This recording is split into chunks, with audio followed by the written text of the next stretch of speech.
What Rockhead talking about? What up, what up, what up, Mackheads and Maniacs? It's me and Loco. Rockhead ain't talking about nothing. Hopefully come on and join us tonight. What's up, Maniacs and Mackheads? What's cracking? What up, y'all? Hey, Spread the word, folks. We need to beat the record of how many people we can get watching this live. How about we beat the record of buying one Pay Homage disc in 2 days? Can we get another Pay Homage sale? At least one a day? That'll beat the record in 2 days. So they're on pre-sale on the website, pre-sale on iTunes. We got one lucky purchase.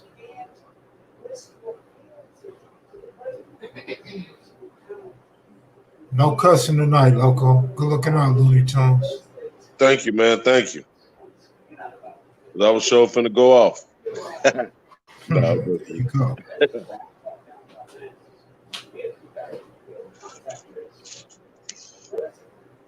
so it's actually no cussing after 5 minutes, right?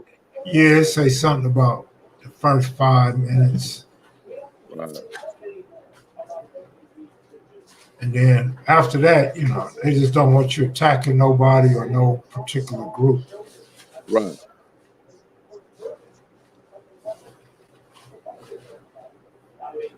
Last night, Scott Brock had a ball. He is a super hoe, super hoe. Scott Brock had a ball. Who's coming on tonight? Me and Loco's coming on tonight. Maybe Rockhead, maybe KB. But this is what you get tonight, what you see. Yeah, KB off tomorrow.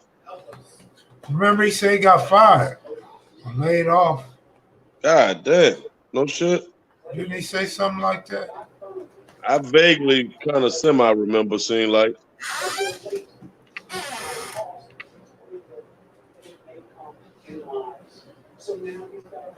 Yeah, I vaguely remember, bro. All right, all right. Here's KB's Friday. So he is working? Huh? Huh? I don't think he's working. I mean, I may be mistaken, but I thought he got laid off. I think I vaguely remember a little bit now. My sister in Oklahoma. You be careful out there in Oklahoma. Already, sis. Matthew Alex, what up? Good looking out, bro. What you going on? LA Cap? What you throwing up? A V? A deuce? With Freeway Rick? Might be a deuce.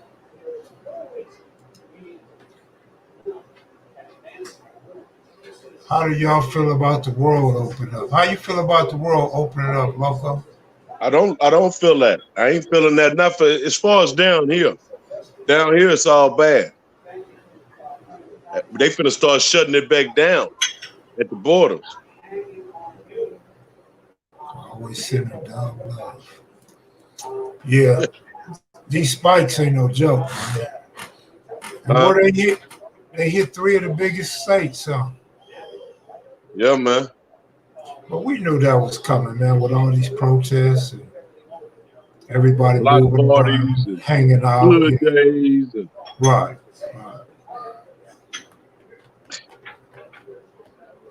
Speaking of hood days, you was at one, you all right? yeah, I'm straight. You at the block party too. You straight? I'm telling you, I'm feeling great, man. What is the next stop? With town business? Shaniqua. Yeah. No, man. Shaniqua, is she on there tonight? I don't see her. But she's thought about Yeah. Oakland and ATL. She'll probably be hitting Texas. She'll probably be hitting Texas and Florida, Miami Beach. Somebody else, another lady on there was from Texas. I seen her talking the other night. 46,000 cases in one day. Yeah, it's terrible out here, bro. It's like 97% capacity hospital beds taken up. Yeah, they put a mandatory mask in Nevada. Got to wear a mask now. Has it spiked out there? Yeah, but not bad. It went up a little California, bit. California bad right now. I think Florida. 200. Yeah. Yeah, local, like I said, the three biggest states: California, Texas, Florida, the most populated states. Go ahead. What? Loco. Yay. Go ahead and say what you was gonna say. I was gonna change the subject about this T-shirt, man. I love this material. Yeah. This material on this one. This is like probably one of my favorite ones. This one in the baseball blast. Yeah. Yeah, it feel good. My uncle passed away from it yesterday. My condolences, Tobias. Sorry about that. Sorry to hear that, Tobias. That's cool. What up to all the homies worldwide? Homies worldwide, go cop, pay homage. Go cop, pay homage. It gives you some opportunity to reminisce. It gives you some history.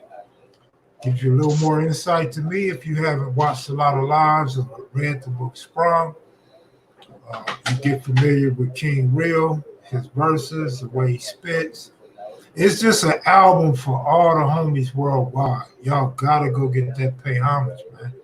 Y'all sleeping if you don't get pay homage and you call yourself a homie. It's a good album giving you the history of the 60s and paying homage to some reputable big names that ain't here with us no more and telling some events that we participated in back in the day. Y'all to check it out, man, for real. Hey, you know the crazy thing about it, Kev? What? Them guys would have never thought that one day, a lot of them died at the beginning of hip hop.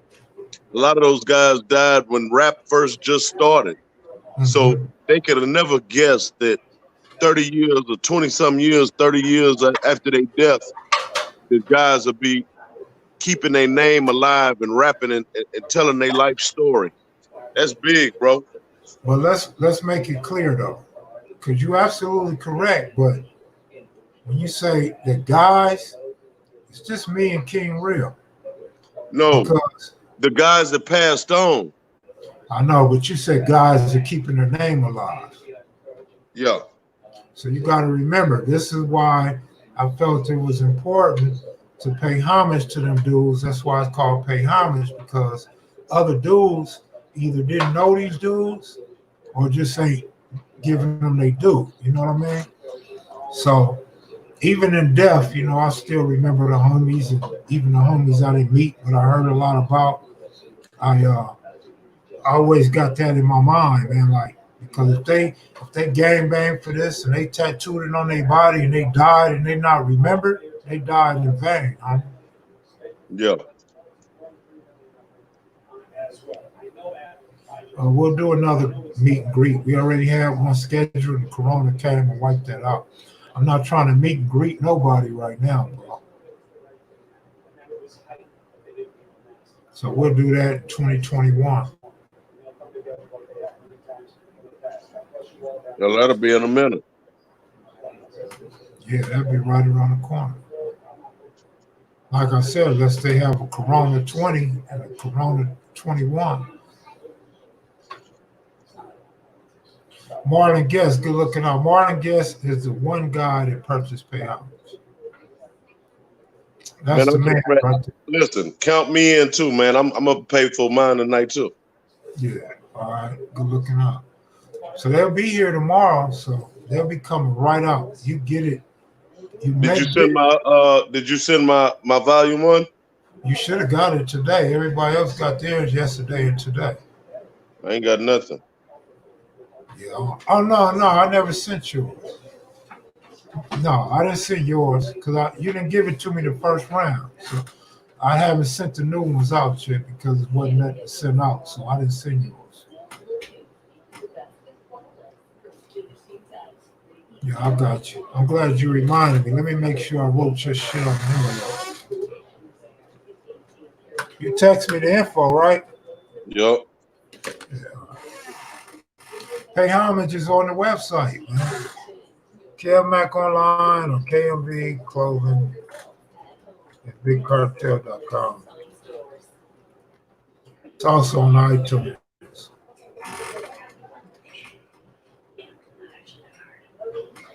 Physical copies will be here tomorrow, so if they come late, I'll mail them out probably Monday. But if they come early, I'll mail them out tomorrow. That'll work. Yeah, I think they're gonna start shutting these borders back down again. I think so too. Not shutting them down, but making people register in and quarantine for like 14 days.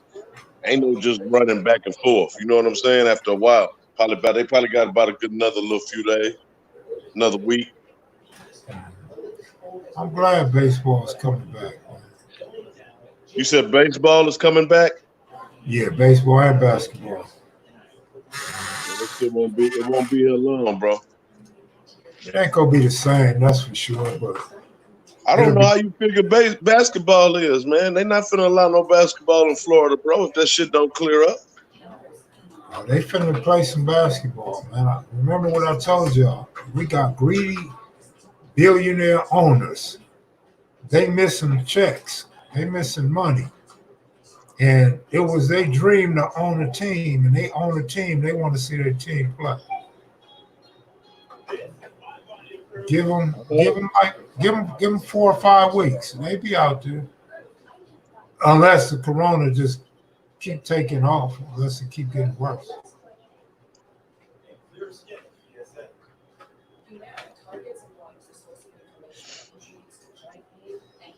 Hey, local, I seen a video.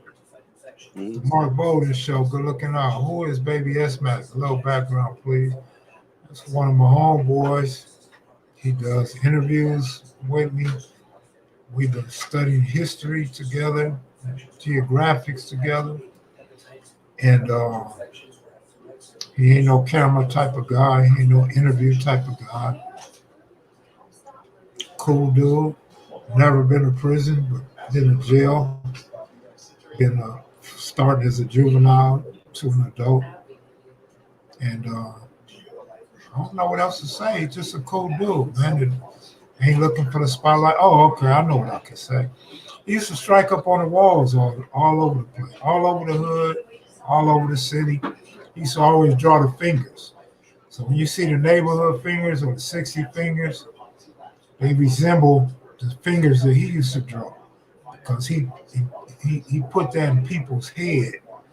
So when people see them fingers all the time and they grow up, they trying to draw fingers like him. Even his writing style, what he did was he took the old school style and he duplicated the old school letters. So when he hits up, he uses old school letters to the best of his ability. So when you see some of the younger guys from 60s hitting up on the wall, you'll notice that they writing is similar to his. And again, that comes from kids growing up, seeing his writing on the wall, and they try to emulate it, but not really knowing the history behind where he got his style. Big S Mac, I believe, was the first one to ever draw fingers in the hood. On the alley, off of Slauson on Dean, in the alley. All the homies used to hang out together. He drew them first fingers, kind of sloppy but original. His baby homeboy took it to another level.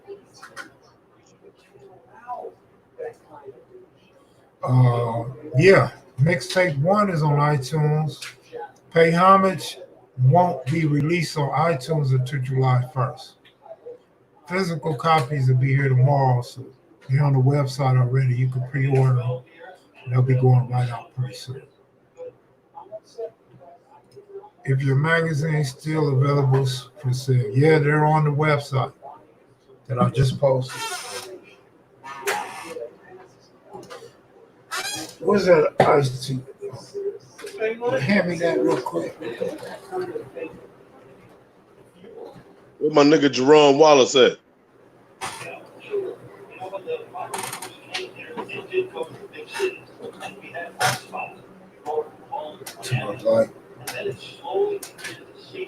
Yeah, they're still available though. Some of them anyway.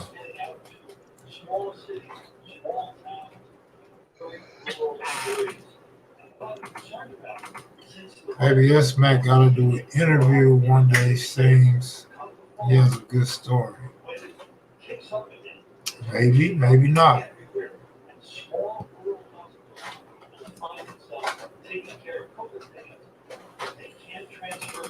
No, I can't sign them all because honestly, I don't really have them. Those are my partners that got them. So when you order them, they're going. They're the ones that's going to send it out to us. I think I grabbed. I might have a box of iced tea, or maybe a box of beer for Pookie. That's it. I don't have no others. And those are in stores, so I would have to go to stores to get them, to sign them myself. Hi, Chief. Good looking out. Appreciate it. What's up, Hot Chief? Perlana, good looking out. I don't have the Nipsey's. You probably have to. Miss Perlana, how you doing? Baby yes, Mac, I have to send them to you. If you order the Nipsey's. You want him to sign them since y'all want him to do an interview? Perlana, thank you. Noco, it's bad enough you smoke cigarettes. You can't be smoking blunts too. I was gonna say, man, what are you talking about? All right. Papers are better. Man, I hate the way they keep going out on you, man. That just drives me nuts, man. You have to keep on lighting it up. I don't know.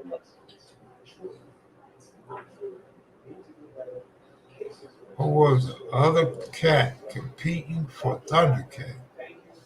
You won out. He's a cat.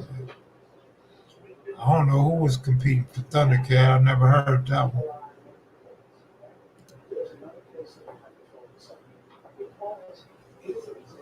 Unless you're talking about what me and Lil Looney was saying that we wanted him to be up under us. Of course, I won out because of the name that he carried on.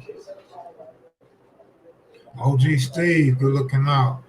Got my mixtape, volume 1 and Locos DVD today. Thanks, Kev. Just ordered Pay Homage also. Good looking out, OG Steve. Appreciate it, OG Steve, man. Appreciate your continued support, bro. Appreciate it. Real. You need 88,000.4 OG Steves. Yeah. Even half of that. 44,000 OG Steves. Fill up a basketball stadium. Yep.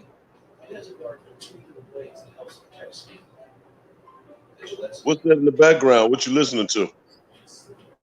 Oh, that's the TV. Man, I hope it ain't monetized. Probably is. All right, good looking out, Hot Chief. That TV probably going to kill monetization. No, because I vaguely even heard it.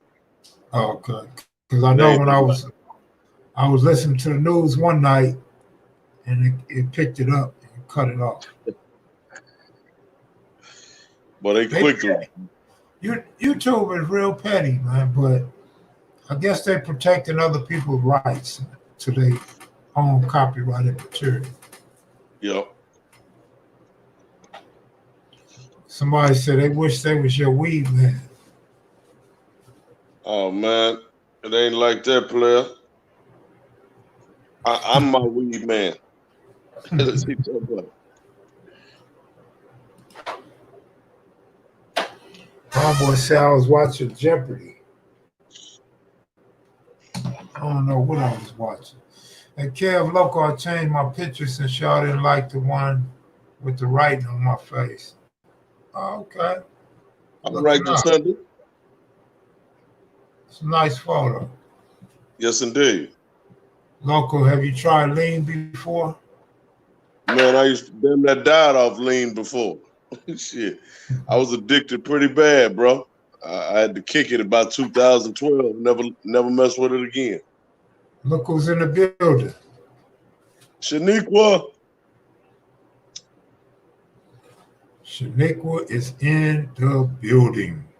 Where you at right now, Shaniqua? You done flew out to the Bay or to goddamn Atlanta? Where you at? What's that producer in Atlanta? Talking about Madea, Tyler Perry. No, the producer, the music dude. Used to go with Janet Jackson. Talking about JD. JD. Where you at? You were Too Short or you were JD?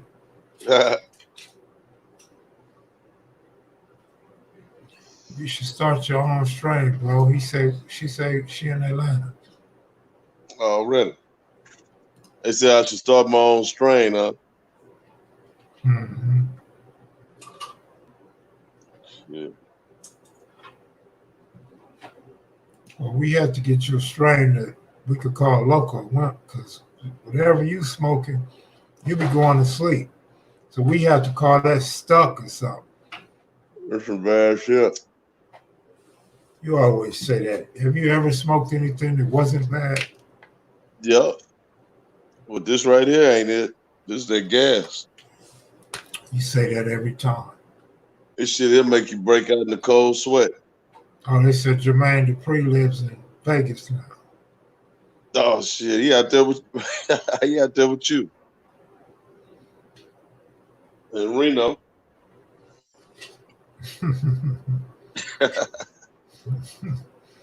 Call it Poco Loco. Coco Loco. That's it. Poco Loco, huh? Already, man. Eyeball, let's do it, man. Call it to see through somebody on you. See through bullshit. Somebody I ain't never even heard of homie right there. See? It be them new names and shit. Every night is one new one troll to come on with a But whole he new might, name. but, Noodles. but he might be saying you see through the bullshit when you smoke, though. Oh, if he's saying that, he damn sure on point. Yeah, that's what he mean. She That's what said, he mean. I'm on the south side where 2 Chainz is at. Hey, just make sure you stay clear of Future. That nigga got 9 kids out there. 9 and counting around that motherfucker. Working on 10 with Shaniqua. Have you seen that little broad? Just hit him for $53,000 a month. Nah, for real? The first baby mama to cash in, the rest of them all got their shit pinned. $53,000 a month. Wow. What's And I'm good talking with about it, Big Kev and Loco? Looking for that mixtape and pay homage in the mail in a little bit. Y'all keep going. That's what's up. already, Big League. Look, Crystal on you, man. Crystal, how you doing? Crystal waiting on Rockhead to show up. Yeah. OG Cutes. What up, Cutes? Oh, yeah. Where Big Homie at? We on live right now. You coming on? We was just talking about the coronavirus and Loco smoking weed.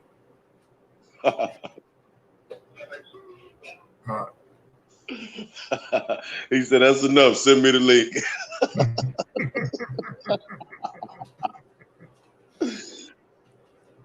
They like you, Loco. I like them, man. They want you to slow down on the weed, though. I mean, damn.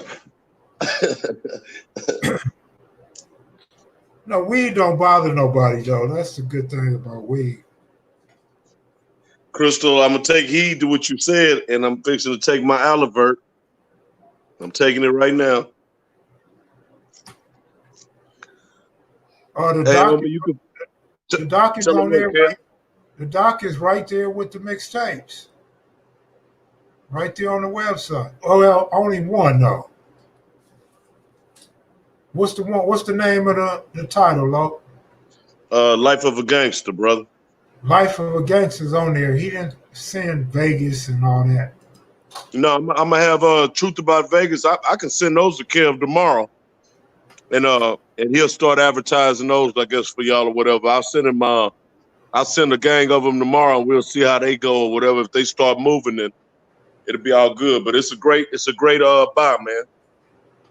And it's a double disc. The Truth About Vegas is a double disc, and Life of a Gangster is a triple disc.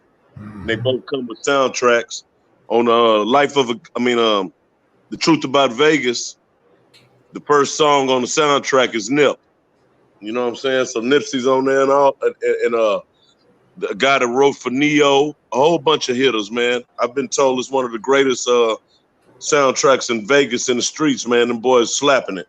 So yeah, I'll send those off to Kev tomorrow, man, and he can let y'all know, put it in there whenever they're ready to purchase. Cuse is a young buck compared to the originals, but he hung with them. He ran with them. He functioned with them. The Blood and Cuz show is back. I got 5 on it. What's up, homie? What's going on? One. Good looking out. Loco, I'm smoking on Tangerine Dream.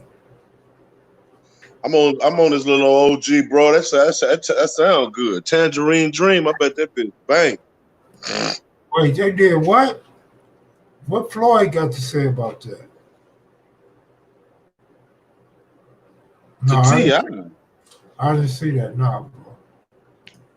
I can't. I wonder where the hell that would be at. Who would give T.I. the key for what? He ain't been in Vegas. Only when he had that altercation with Floyd. Yeah, and he ain't want, you know what I'm saying? He was tripping. That was when I was out there. That was about 4 years ago at Fatburger on the Strip. Yeah, that was old. So I don't know what that's about. But what up, Loco? What's going on with you? Man, it's all good, bro. Just I was watching that news earlier though. All that man, that COVID is something serious, y'all. It's serious, man. I'm back on it now. I understand what y'all was saying now. I'm finna sit my butt down. So shout out to all the dispensaries and the people with these strains that you guys are giving free advertisement. They gotta appreciate that. Now that they know the Maniacs and Mackids is buying their strains, they might as well send some here, send a box here, and we can pass them out to y'all. That sounds good. Triple OG Q's got a good sense of humor. He is hilarious. Q's can be hilarious. Q's can get mad in a heartbeat too. Most lunatic. Huh? I don't have nothing coming from Black August, but we could probably get Papa T to talk about Black August. Or maybe some BGFs to check in, or, some Northern California dudes. Maybe a check in and can holler. So I was looking on YouTube earlier. Did you see the guy that had your name up on there? You and Alex Alonso on his title? Nah. What's he talking about? What's the Dusty Show? Nah. Dusty Vision? Nah, I didn't see it. You never heard of it? Nah. Okay. So the little guy, man, he do a podcast called the Dusty. I think it's the Dusty Vision or some shit like that, right? Yeah, he be interviewing and stuff, you know what I'm saying, guys online or whatever, like over the phone. And he was talking about y'all, about you and Alex Alonso, how you look up to y'all, and how y'all really don't like him too much. Don't like him? That's why I asked you. It was something around that he said, kind of like, so he must think that you know of him and they ain't feeling him. But he was telling the guy that he have action of getting at you and at Alex, and that dude need to tell his story on y'all's platform, one of y'all's platforms or whatever, that, and it's like I guess the dude that did like 33 years from 190 East Coast, and the dude from Dusty Vision asked him, did he mind him getting in touch with you or Alex? And the dude was like, nah, man, nah, I don't mind at all. So I didn't really check out his interview in depth or whatever to see, but it must have been something pretty, you know, good for a dude to be talking about. It needed to go on another platform. I was watching it earlier. Sound like a job for Alex Alonso. That'll be good for his channel. Right. We need you and Rocky at least a Q. So Eyeball Torres, I seen your comment a little while ago. Maniacs just go crazy. They was hitting people that was disrespecting me or lying on me. They was hitting their channels, you know, in support of KevMac and kevmacvideos. The Mac heads are like base heads, like drug addicts, like sprung, like they'll be hitting me talking about, when you going live again? I need you to go live. When the next video dropping? Oh, get Baba Louie and get this guy and get that guy. You know, like they fiending for KevMac stuff. So they be bothering me about putting up a new video all the time. So those are what I call the Mac heads. And actually, I didn't make up neither one of those names. I just embraced them. A guy that was doing my graphics for me mentioned the Maniacs. I didn't know he was a big wrestling fan, so he got that name from a wrestler's following. So then when I came and introduced the name on here, somebody in the comments section, I was calling people base heads, and somebody in the comments section said I'm a Mac head, and so I rolled with that. So now you got the origin of the Maniacs and the origin of the Mac heads. OG Q's.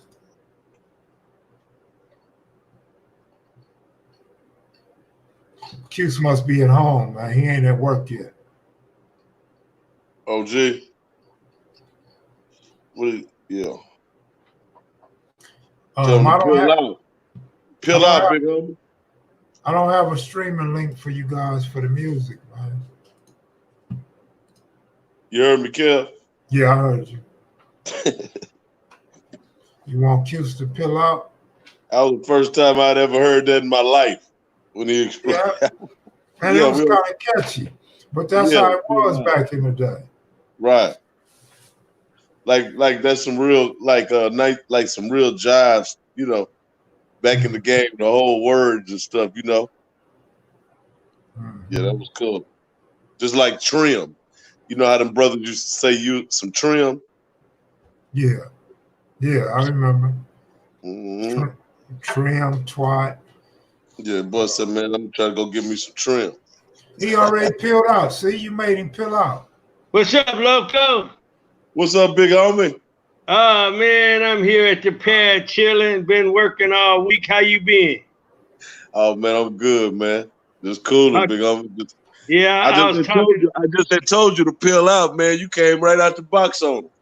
I was already peeled. Hey, I was tripping off of our video we did a while back when we were talking about the tragedy of George, man. And right. I played it all the way through. And I was like, wow, that was very informational. Right. You know what though, Q's, when you be on these lives and even when you do an interview, here you go with that 15 seconds. He disappears, you start coughing. What next? I'm gonna forget the last thing I said. Yeah. You already know it. Marcus Hewlett, what up? Good looking out. Appreciate it. What up? How do I get Loco DVD? Big fan. Keep it going. I'll put it on the screen one more time. Loco told me to make it go across the bottom, so let me try that instead. Hold it down for a minute, Loco. All right. Yeah, man. I appreciate the support too, Maniacs and Mac Heads, man. And make sure you let me know, give me some feedback, man, when y'all view it, and let me know what you think I should do in the future. Because we fixing to crank it back up ourselves in a bit, man. as soon as all this COVID madness stops. I know we were talking about cranking it up and start traveling and stuff. You know, just try to keep it going, man. Keep the culture going and stuff like that. But actually, man, what I want is basically to focus on films. OG, what you was saying, Big Homie? I'm gonna hook up my Wi-Fi in a minute. If it goes out again, I'm gonna get the code and I'm gonna run it. Or I was trying to do it. I was trying to do it without putting in the code. No, I was saying that that video. He can't stay on. Yeah. Loco got the lokes going now. Maniacs, Mac Kid, and Loco Loc. That's all right.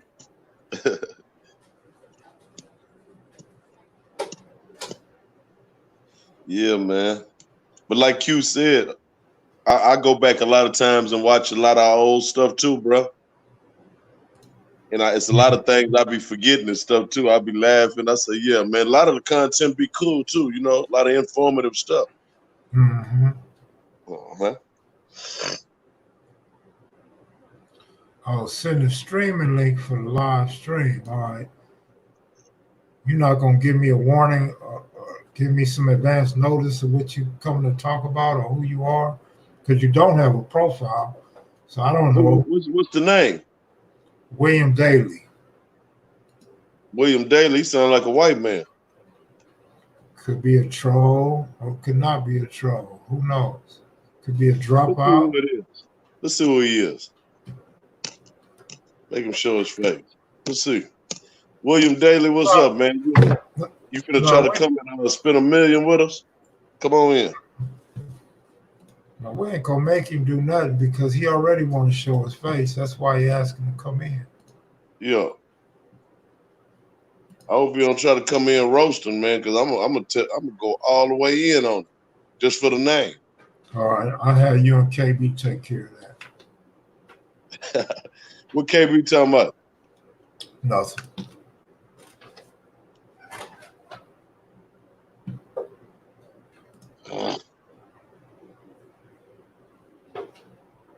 Hey, what are they catching that stuff? The COVID out in are they all right, Kiva? I see you on there. Yes, ma'am. In Utah, huh? Oh, I don't know. I ain't heard nothing about Utah. Montana, Wyoming. See, all this them white folks state stuff. What up? What up, homeboy? Hey, I'm a big fan of yours, man. Oh, good looking out. Is that Biz Markie? No, man, it's Will Daly, man. Oh, William what up, Daly, what's up with it? Man, I'm out here. I'm out here in Washington State, Tacoma, Washington. Okay. You know what I'm saying? I Yeah. watch your live stream like probably every day. Oh, all right. Good looking out, man. Appreciate You know what I'm that. saying? I always Yeah. want to hop on. I be on Casino for Life live stream late at night. But I be on y'all. I try to get on y'all live stream also.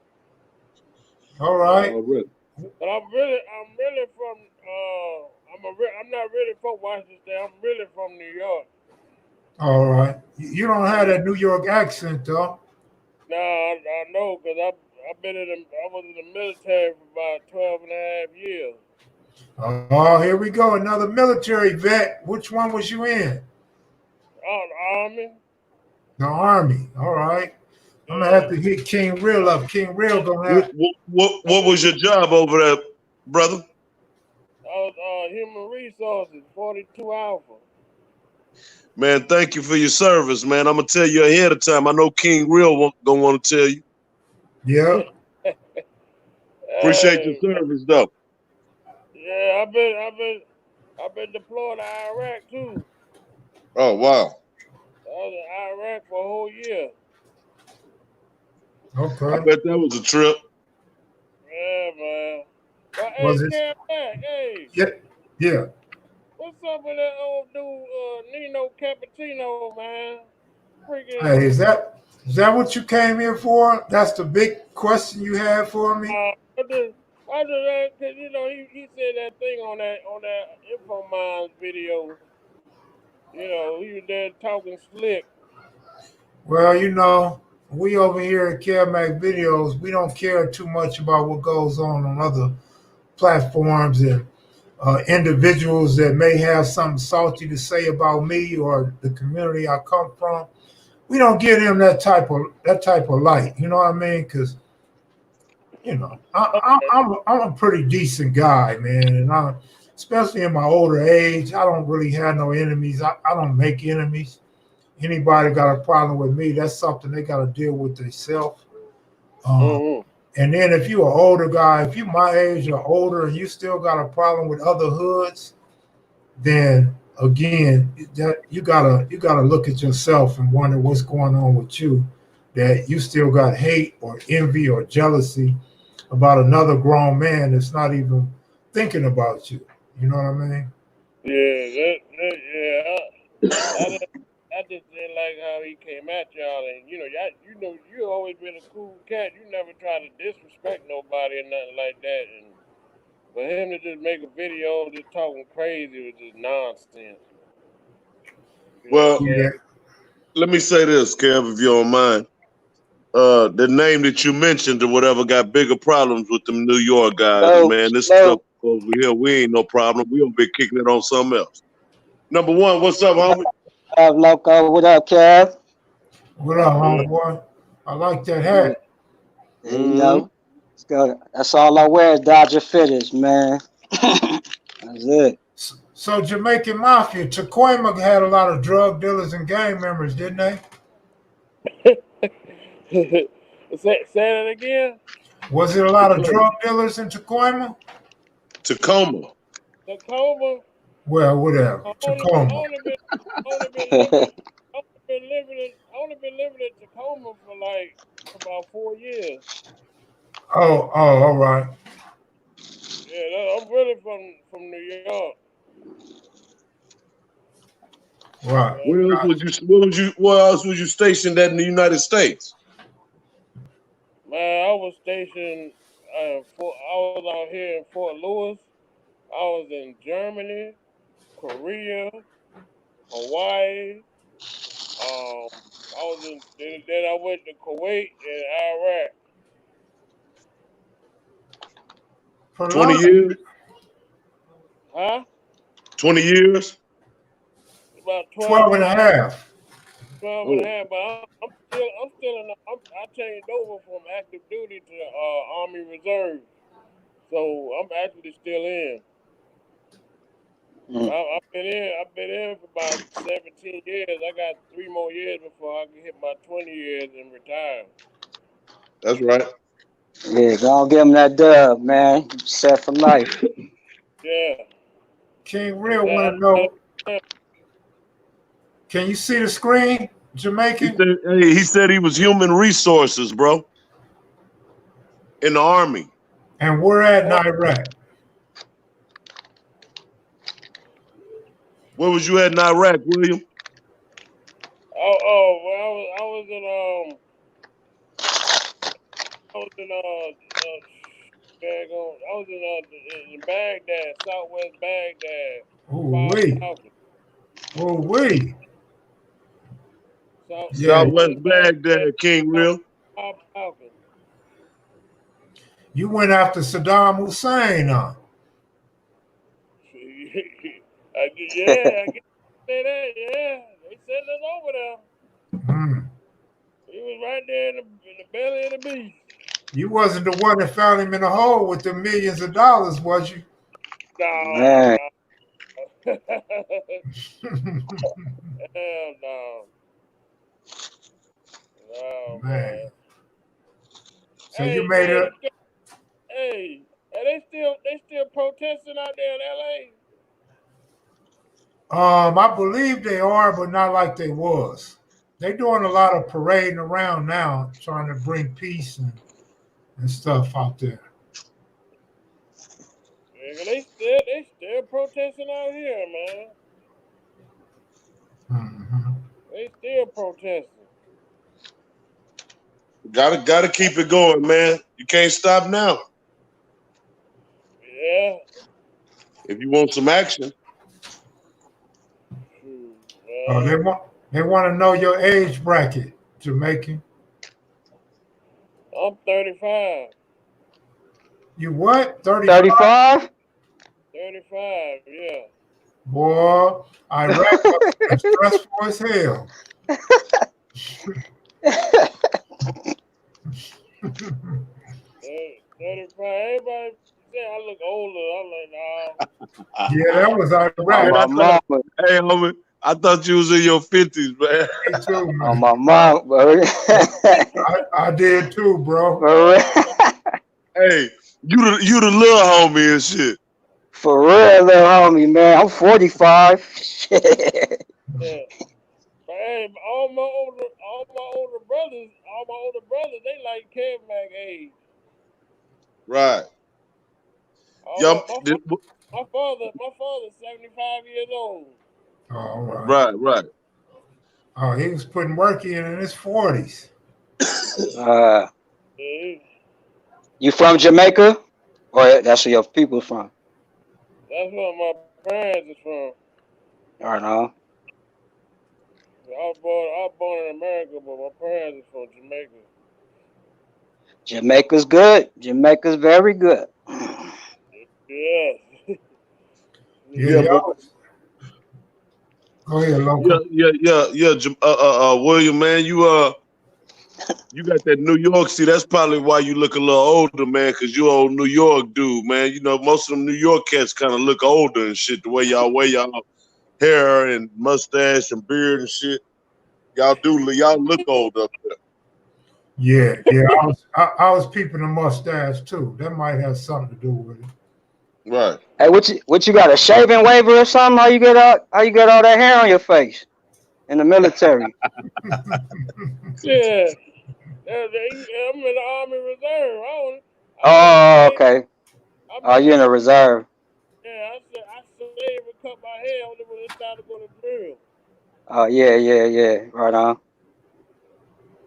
So lately they've been canceling the drill because of this damn coronavirus. Yeah. Yeah, man. Man. Everybody's stuck. No. I was wondering if I should tell him what they're saying in the comment section or not.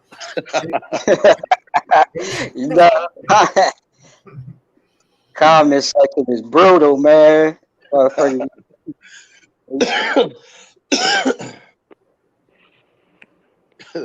Yeah, the comment section, the motherfucker. Yeah, I mean, where OG Q's at, man? Q's Wi-Fi is bad when he's at home. He said he was going to do something, punch in the codes to get his Wi-Fi to work. Oh. Yeah. Hey, number one, they say you don't look 45, you look 25. Appreciate it, man. Appreciate it. Yeah, bro, you do look young. Younger than Trade, me. You just turned 45 or you going on 46? Nah, I'll be 45 in October. I'm 44. All right, yeah, man. I got one coming up here in July, man. Yeah, Halloween. I'm born on Halloween. Oh, you was born on Halloween. All right. Yeah. Your name should have been Jason. For real. Hey, Jamaican, man, what's that noise? Damn, my earphones tripping. King Real want to know, what camp was you in Baghdad? About 5 Falcon. 5 Falcon. Yeah, 5 Falcon. You had desk duty? Nah, I was running the post office out there. Oh, yeah. I was the actual post office. I was like the mailroom inspector for all the mailrooms on the farm. all right. Dang, bro went into war right after high school. Yeah, most people do though. Well, not war, but the military. Yeah. Yep. Straight out of high school, went straight to the belly, went straight to the army. I They turned took they 18. I turned 18 in basic training. they I was got you doing for basic. that 40 grand bonus, huh? No, They still be giving it. they ain't give No, me they no don't get them bonus. bonuses no more. They ain't give me no bonus when I came in. Yeah, when He looked like they he offered looked me a like bonus, I knew it was a catch to it. Jamaican looked like he got mad. Like nigga, what? 40G? He Yeah, Yeah, no, looking they ain't give subvert. me. They ain't give me no damn bonus. yeah, they was giving out $40,000 bonuses for the army. Shit, I wish they gave me that. For real, man. Hmm. You got any kids, man?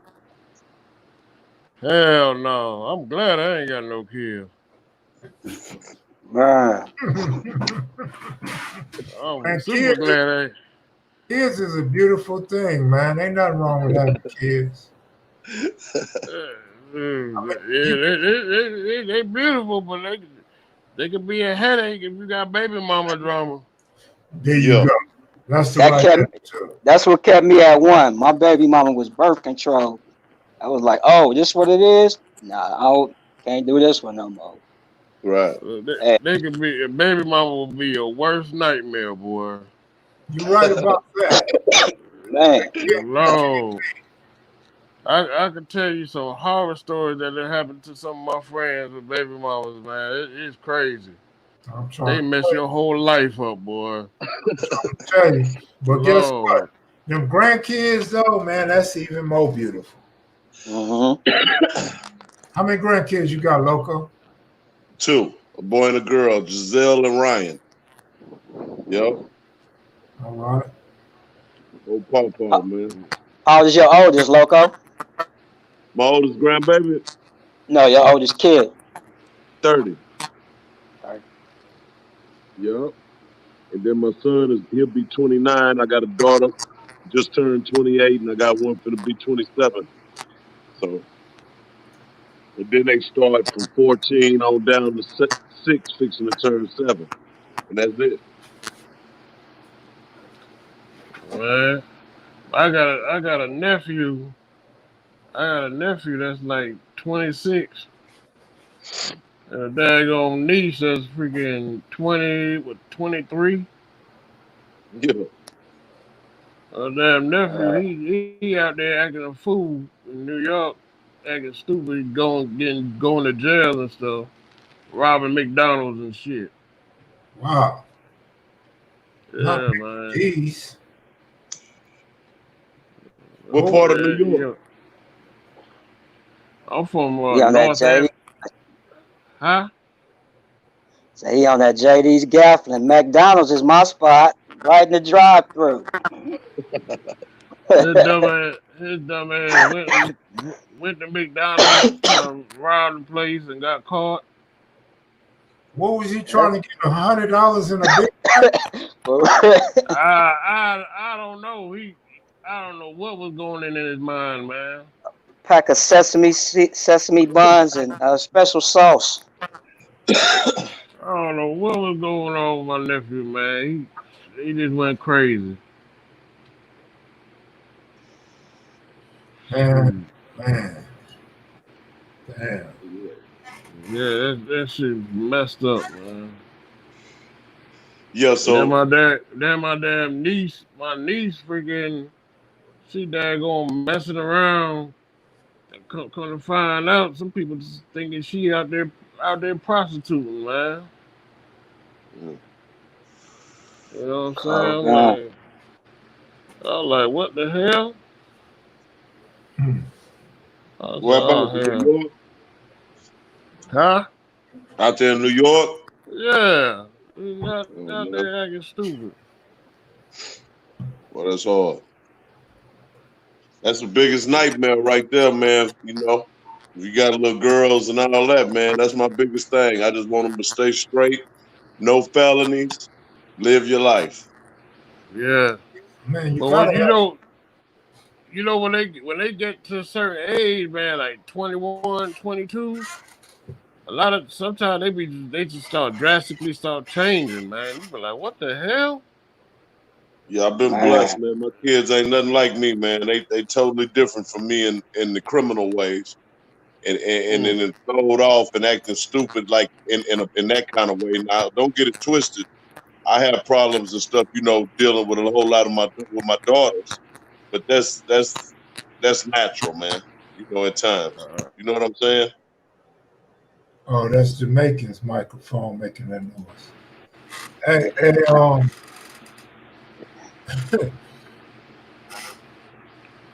Yeah, I put my headphones on.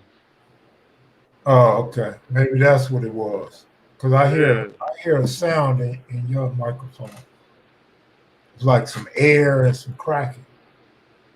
Oh yeah, I'm actually sleeping right next to the fan. That's right. Oh, okay. Yeah. You ain't got no Matthew AC, Alice, what's man. up, homie? Where you living Huh? at, in a bunker? Huh? You I'm living living in a in, bunker without no AC? no man, I'm in my apartment, man. It's in the bunker.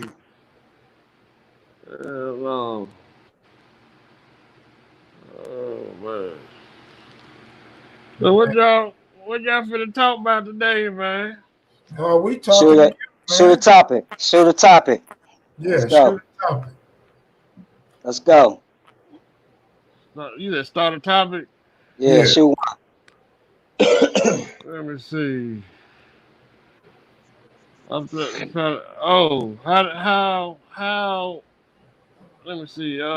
Nothing political, Jamaican Mafia, nothing political.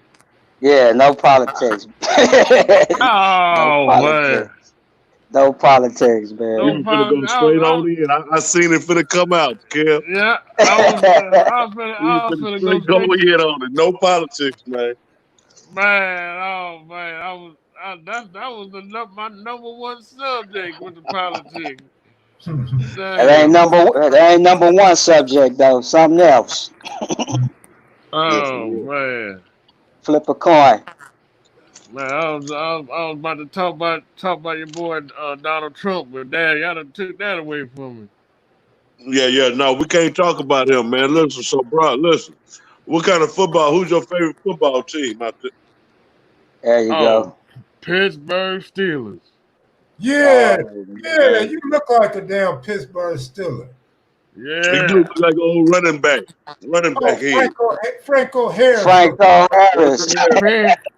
Pittsburgh Steelers all day, every day. I've been a Steeler fan since '95. Man, look. I'm He gonna the give Immaculate Conception Jamaican. you some game, bro. Go get you a fake Super Bowl ring. Put on Oh, a throwback 32 jersey and walk in the bank, man. And man, withdraw whatever you can, man. man, Franco Harris. hey, listen. These daggone Seattle Seahawks fans be giving me hell out here, boy. They hate Pittsburgh Steelers out here. Every time I wear my Pittsburgh Steelers jacket, they be giving me hell, boy. Yeah, man. Rockhead to get along real well. I know Rockhead a big Steelers fan. Yeah. They can give me hell out here, boy. The bus. But Yeah, Damn that's man. exactly what you look like. The bus like a motherfucker, man. Man. Nailed it. Yeah. That's it. That's Shout it. out to It's all everyone that. out there. Square business, Yeah. man. Or Iron Haywood. Haywood played for the Chargers. Oh, Yeah. He be getting. I hear Haywood. Yeah. You even look like him a whole lot. Man. Hey, they be telling you that all the time, huh? No, sometimes in my high school, I was in high school. They used to say I When look you like at the Mike bar, Tyson. when you at the bar with the Jerome Bettis jersey on, they be like, man, you know, you look like. What the hell? No, you already know. No, when I was in high school, they said I look like Mike Tyson. Man, No, man. It must be. I look like Mike Tyson in high school. Mm-hmm. You ever pill out on anybody in the army? What you say? You ever do like OG Cutes and pill out on some of your army friends? flexed on them on the Listen, man, body, that's what yeah. they call it peeling out when they showing off their muscles. Oh no, man. No, I never How you did gonna be? that. How you gonna be Iron Mike and never pilled out on nobody? Right. No, no, I used to, dang on. I was bullying people in high school. Oh, okay. I used to take dudes weed money and take their weed and smoke it for free and don't pay them shit. Yeah, you a Jamaican. Hey, hey, Man. You're a you look like Jamaican. somebody daddy and shit, man, already. Boy, oh, here you go, logo. Oh, everything, loco. I'm still tripping off. My man, Look like a 35. nigga, look like a nigga daddy. Yeah. All the true time, man, be sitting in my classroom. Man. Sir, they were saying, sir, huh? Your name is sir says 30. Man. My bad, homie. I'm a comedian. I do comedy on the side, man. This is part of the game. You know what I'm Hey, saying? Yeah. number one, talking about nigga gonna call him sir in school. Oh, everything. Yeah. Oh, everything that was really high said, sir. Oh, my bad. Now I go here. Man. All right, so what other YouTube sites do you watch, bro? I watch let me see, you, Casino for Life, Gully TV, who else? I watch a lot of the boxing voice. Yeah. I That's watch why you were shaking down the kids. They thought you was pops up in that mother. man. Right, they thought you was the faculty. Jamel Barnes looking at us. Say logo, You logo, got that one. You hey got logo, that. logo, your ass, hey logo, Hey, your give me ass one. look like, hey Logo, logo, give you me a look like Jamel that, line. hey logo, Logo, you give look me a like Jamel Dago, line. hey logo, you look like DJ Paul from 36 Mafia. Everywhere I go, they say that, homie. Your Everywhere I ass, go, they say that, my nigga. Yup. yo DJ Paul here. Yeah. Hey, the funny thing about it, bro. The funny thing about it, I met that nigga, man. We bust out laughing, me and that nigga, man. Well, Yeah, you met him in Vegas? yeah. I met him at Flo Rida's birthday party, man. I was at Flo Rida's birthday party one year, man, and Dantana, that's DJ Paul and their manager, man, and Flo Rida and them, man. Ended up inviting me up there, and I ended up meeting DJ Paul. I said, man, you know they say we looking like. He started laughing. He said, yeah, man, we do. Yep. True Yeah, shit. y'all motherfuckers look like y'all should be related or some shit. Man, I done had motherfuckers follow me in Walmart, man. Following me in Walmart, talking about, excuse me, man, are you DJ Paul? Man, You should have that's said, the worst thing, man. Looking like somebody, bro. That's the worst. man. Hey, Kev. Number one sound like Stan. He got that Stan voice. Man, I'm What the everybody hell? thing, man. I look like everybody, homie. Like all the Yeah, time. we got a homie in Long Beach, man. You sound just like him and shit to me, man. Man, Oh, man. Mm-hmm. yeah, I spent a lot of time in the beach. That's a second home, man. Long Beach. Sure. Man, it's a small world. Ain't no telling. You probably know my nigga, man. He's a good nigga, too. Yeah, they from Los Angeles County, man, from 1975 to now. Most likely, yeah. I know you too. So we know each other on some real shit. Oh, it's only 1 degree of Can y'all see me? separation. It's 1 degree of separation in Los Angeles, man.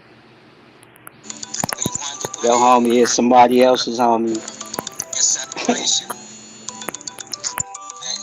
It's 1 degree of separation in Los Somebody got their Yeah. audio delayed and everything. Man, is that my fucking it up? Somebody playing music or something. Yeah, I heard the music and then Can you hear me? the replay of the whole audio. Yeah, No, we that hear was somebody. That was a somebody trying to call. Yeah, hey. But anyway, man, yeah. So, what about your basketball team, big homie? Basketball, Big youngster. my basketball team. Well, I'm be honest. Back in the day, it was. King Supreme, you got that one. What he say? He said, brother. But back in the day, it used to be the Bulls, Michael Jordan and the Chicago Bulls. Back in the '90s, and Man, you was a little bitty kid, man, For in real, the I was '90s, going man. to say the night you had to be like, hey, that don't mean nothing. I love the '90s I know it Bulls, don't mean man. nothing. You probably look like you about 30 then. No, hey, there you go. There you he go, probably, logo. he There you probably just go watched again. that documentary. No. I've been a Bulls fan forever. All my older brothers, they was Laker fans. And anytime they were right? Laker fans and Knicks fans. And anytime the Bulls would whoop up on the Knicks, they'd bring me down in the basement and whoop Give me my my ass. charger. Damn, I thought you was the bully, man. My older brothers, they your age. Shit, them motherfuckers, every time Jordan beat the Knicks, beat Patrick Ewing in the Knicks, they bring me right down that basement and give me a raw ass whooping. You should have been pulling for the Knicks then. Every time Mark, No, every time Mark Starks hit a three, you should have been doing jumping jacks. I hated John Stark. Hey, I how couldn't tall are you? stand his How ass. tall are you? How tall are you, Will? 6'3", Oh, 6'3". You weigh about how much? 350. 6'3". Right, last time I checked, I was like 297. And your brother, you got brothers bigger Oh, than you? what I Yeah, Ooh. man. I yeah, sound they've been a lot. in You can be out the there. prison and all that. You might be mixed with Jamaican and Samoan, man. Yeah, you're big old dude. I'm straight Jamaican.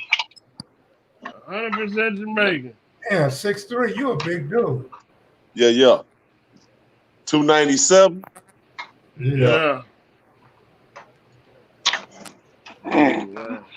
No wonder why you in the Army Reserve, man. You can't be in active duty. The hell with active duty. That's the way to go. Only thing y'all got to fight now is coronavirus. Hey, yeah, you're right about that now.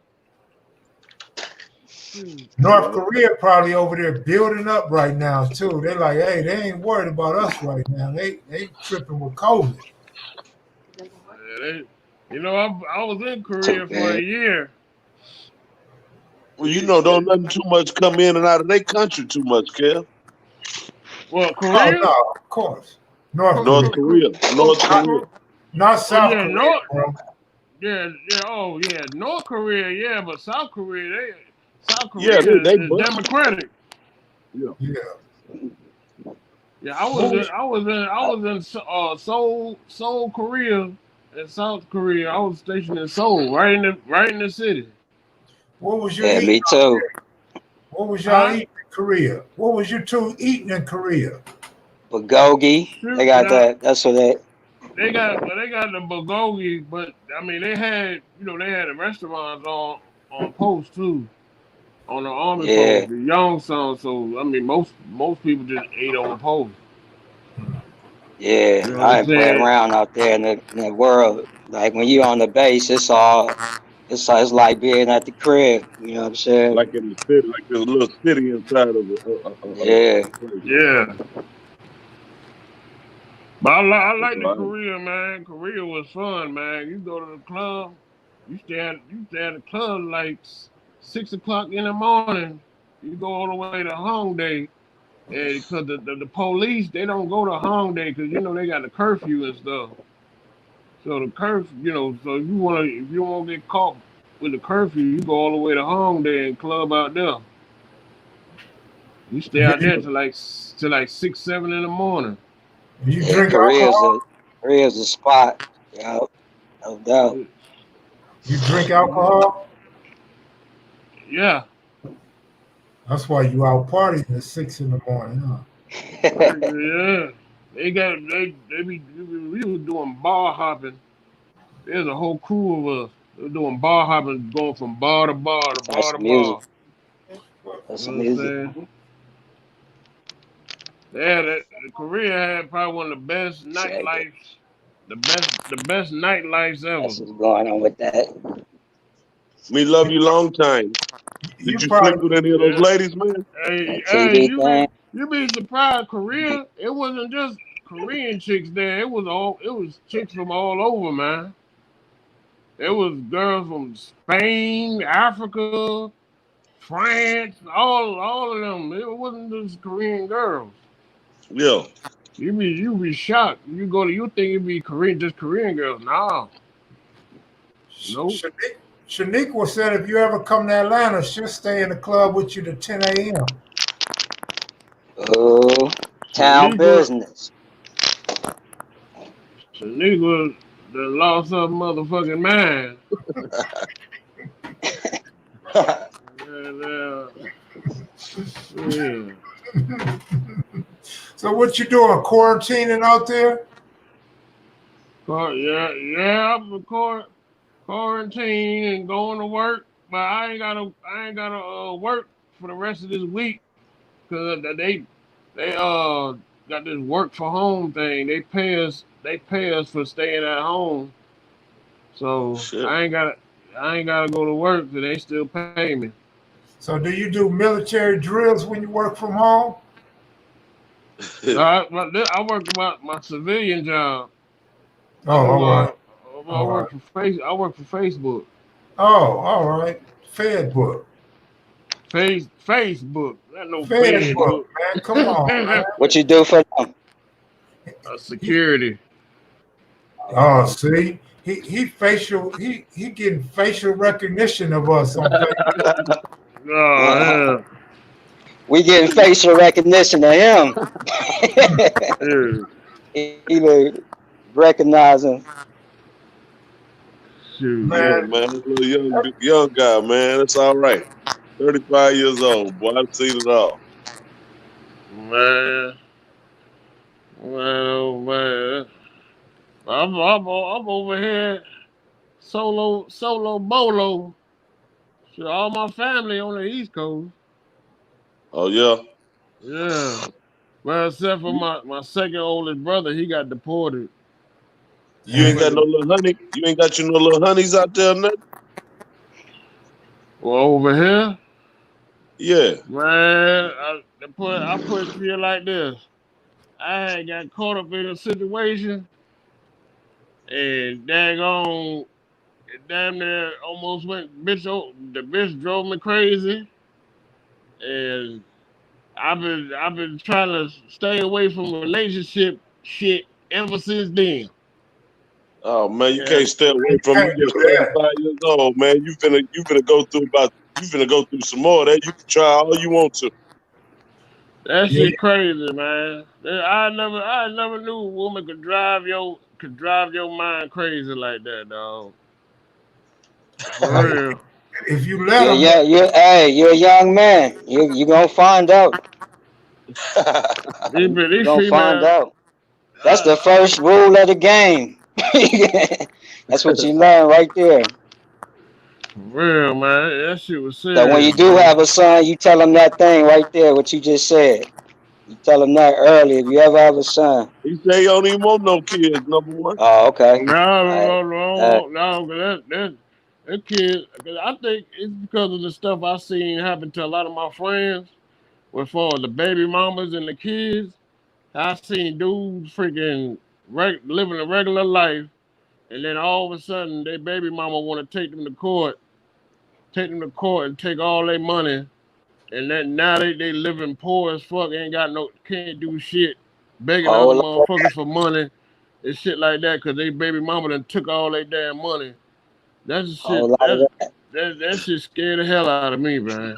As it should. You better be scared of that. Boy. That scared the This hell out man is of me. going. This Hey, man I going wish through you would have That scared the years. shit. hell out of me. Huh? What you say? I wish you would have scared the hell out of me. I got 12 kids, man. 6 girls and Oh 6 man. boys. Well, business. You got 12. 6 girls, 6 boys. On me, 2 grandbabies. how many of your baby Man, mamas got a felony? How many of my baby mamas got a felony? Well, I got one that's in the pen now. Uh, she Hey, in the pen she now. in a I woman's guess institution. just her, bro, All right, that's it. just her. And that's my older kids. That's my 29 and my 27-year-old. They got the same mama. She's out the closet, dyke, and all kind of shit. Damn. Oh Lord. Yeah. Oh She hey, gonna be hell no. she gonna be all right. She's got to quit stealing so much, trying to take the people's stuff. That's what she keep going to prison for, like a third or fourth trip. Damn, bro. You gotta save Man. her. No, I ain't got to do none of that. I stay out of the way. I wouldn't recommend it. Yeah, Yeah, I stay out of the way, man. that's I've been having gotta my be. son since he was 3 weeks old, man. He finna be 29 in October. You know what Oh, I'm saying? And my daughter's in San Diego. She's a newscaster. They living their life, their best life. They ain't worrying about her with that shit. They don't even really deal with her. well, nigga, I ain't surprised you don't wear masks, so I know you wasn't wearing no condoms. Man, I was lighting them up, man. I was acting a damn fool out there, yeah. That's I the know you no was. go. See, Jamaican, you still young, bro. You can still go a little while in bed, man. You can't give up on women yet. Nah, Man. nah, bro. You Hey, just Hey, need to go. hey, Hey, hey, Lit. hey, at your age, all you need them to do is sit on your face, man. That'd be good enough. man, what the hell? That's why you got Oh, all He that hair on said, your man. man. Don't Hey, play like that. All that hair on your face. I know you are what you for eat, real. man. hey, Jamaica. Hey, homie. What's the Yeah. oldest bro that you would ever mess with? Ooh, Uh, the oldest? What's the oldest you'd never had? let's see. By, Shit. by, by That. fifth grade, he had to have a teacher. I had to have a teacher at fifth grade. Oh Sir. man. Hold on. That's what you need. You need your older woman, man, to kind of This fit you. dude out here 35. You don't want no kids and nothing. You They, might well go and get you an old school woman. shoot, yeah. Well, the last one I dealt with, that motherfucker was what? She was 20. What? 23, Oh 24. man, hell no. Hell no, man. That's what drove you crazy. I see why you going crazy.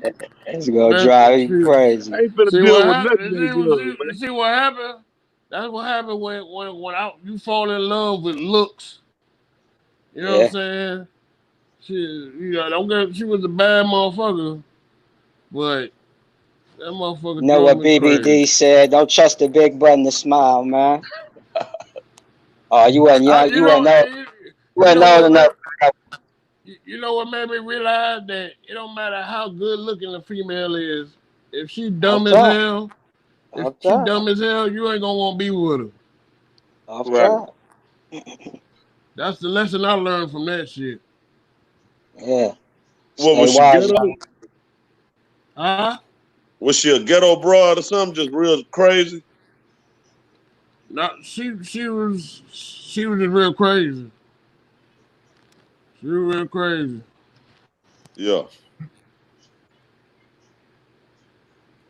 Yeah, you need to go get your old school lady, man. Go get you something about good 45, 50. Man, that's yeah. Man. Man, they'll have you right, man. They'll fit you, man, because you look like you about 50.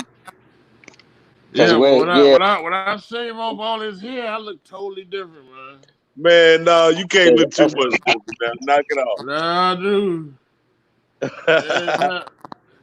Hey, I challenge you when you shave, make sure you let Kev Mac know so he can bring you on. We need to see how you look. Come back. Do the recap with the Jamaican. He gonna come back. Before and after 25 on him. When I cut my hair, you gonna be like, you ain't even gonna probably recognize me. You gonna be like, what the hell? No, I'm gonna recognize you because of the head, my nigga. You got a mean head. That shit take up the whole camera. When he shaved, he gonna look like Jerome Bettis at Notre Dame as a freshman. Number 6. So Jerome Bettis is the man. Freshman year. Jerome Bettis Man, that big fumbling ass nigga. That nigga fumble like a motherfucker. You crazy. Man, that nigga would let that motherfucker go, man.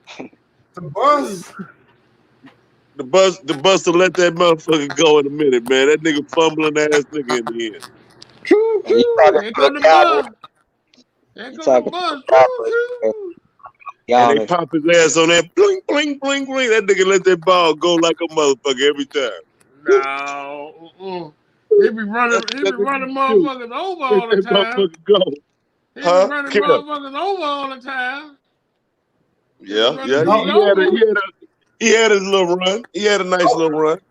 Oklahoma, hey, 2005 till he ran into Ray Lewis. Oh, man. Ray Lewis fucked that nigga whole career up. Ray Lewis shut that nigga career down. Man, Ray Lewis. Oh, Lord. Man, Ray Lewis had that nigga scared to death, man. Keep it 100, Listen here. The last that time nigga was scared to death. Ray Lewis used to come up. Ray Lewis hated that dude, man. He used to just kill Jerome. I'm talking about come from way across the field and bust his ass. Well, hold on. Who would always win the game, though? I mean, who shit. Would always win the game? They had an overall, because they had an overall better. So you had Hines Ward and all them different dudes too. Now, don't get it twisted. But Jerome Bettis, as far as Jerome Bettis, Ray Lewis had that nigga's whole card, man. Man. I like Ray Lewis, but he ain't had my boy in check like that. No. Hey man, he had that nigga. He had him and Eddie George shook. No. Yeah, Eddie George had shook. Eddie George. He had both of them. He used to bang both of their ass up, man. I'm a Ray Lewis fan. He ain't had a bus like that. No. Man, come on, man. Hey, that let me know, my nigga, you young. Because you don't remember. But I remember very well. Kim, do you remember? I remember when Ray Lewis first came in the league in 96 and everything. But we would always whoop up on them Ravens every time. That's why we got more Super Bowls than your Ravens. Man, Ray Lewis used to scare the shit out of Jerome Bettis. He ain't a Raven fan. He a Cowboy fan. Yeah, I'm a Cowboy fan. I'm just telling you about Ray Lewis, what he used to do to that boy's ass. I'm going to tell you, you know what team I hated the most? Them damn Cowgirls. Them damn Cowgirls. I hated Emmitt Smith, Troy Aikman, Michael Irvin. I hated you motherfuckers with a passion, boy. I couldn't stand you motherfuckers. America's team. You was about 10 years old. Kev, this man was about 10 years old when Michael Irvin left the game. And he talking about how he hated him. I hated y'all with a crazy passionate. I couldn't stand Yeah, them damn Cowboys. The he was hell super with young when the Cowboys was winning the championship. daggone Troy Aikman and all them motherfuckers. I couldn't stand Troy Aikman. I couldn't stand Emmitt Smith running behind that big ass offensive lineman, old 350-pound offensive line, just moving the whole daggone D line like they ain't nothing. I hated them jokers. I So in hated like every second. '93, Yeah, man, why you start that, man? Why you started that, man? You ain't had to even say nothing about. You said something about the Cowboy. That man been talking about the Cowboy for 10 minutes. This damn Cowboy. I couldn't It just stand them seemed like damn Cowboys. it Huh? just seemed like 2 minutes. It was only 1 minute. Man, screw them cowgirls. Crystal Make sure said, you come back on. Make sure you come back on when we go to doing our thing, brother. You never said. So who's your baseball team, man? I'm not. I really don't watch baseball too tough. I'm uh, not really the baseball. If any baseball team, I just go with the Yankees. But I really don't pay attention to baseball. Do you jog? Do you exercise? I go to the gym. And do what? Because you don't look like you to move 2 inches since you've been on the show. so you just on quarantine. I'm all bad. What you want me to go? You want me to go catch the coronavirus? what you expecting to roll his wheelchair down the aisle while we on live? Yeah, old man. Loco wants you to Loco have want a me. bed. He wants you to have a Loco, bed. Oh, there go Long Beach Frost. Long Beach Frost. What's up, Frost? Nigga, come on here looking like OGQ. Put your shirt on. what the hell? You ain't G enough to come on here without his shirt on, man. Hey, I'm sitting in the car chilling with the AC What's up, on. homie? It's good. Long Beach Frost. This nigga looking like Lil Kiki Loco from Harlem. Come on, man. True I blue. thought, yo, I'm just True chilling, blue man. tape looking ass. Right. Yeah, all right. Hey, so anyway, it's a beautiful Thursday, and I'm just chilling. Hope everybody's doing great, and you know, only push positivity. That's it. You already know. That's what's Already. up. Where you at right now, Long Beach? Shit, I'm in Mass. I'm in Huh? Oh, you Massachusetts. at the crib? You in Long Beach then, huh? Nah. Hell nah. I'm living in Massachusetts right now. Yeah, you said that the other night, man. My bad. Yeah, I forgot. Yeah. Right. Hey, they protesting still out there? Nah. They got funky for a little bit, but cooler heads prevail. At the end of the day, most motherfuckers ain't ready for the backlash or whatnot. You know what I'm saying? Their voices was heard though. That's the show. That's the show. Hey, they took out Newport out of here. You can't even buy a pack of Newport in Massachusetts right now.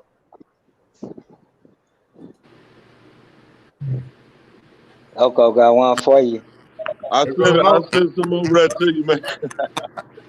Loco with that Newport advertisement.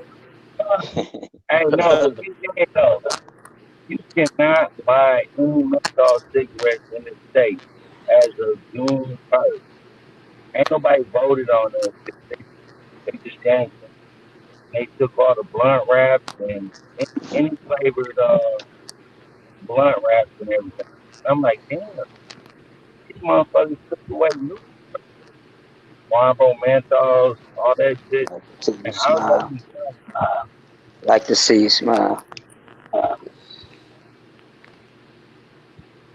Yeah, man. Yeah, it sounds like y'all got it kind of rough out there. Hey, but that tax money that they missing out on, you know, they gonna address that shit on another level, bro. That shit up. Mhm. Yeah, man. Yo, So we what's the up, man? first. How that been, man? Say something. Somebody. What y'all, what the maniacs and Mac is talking about?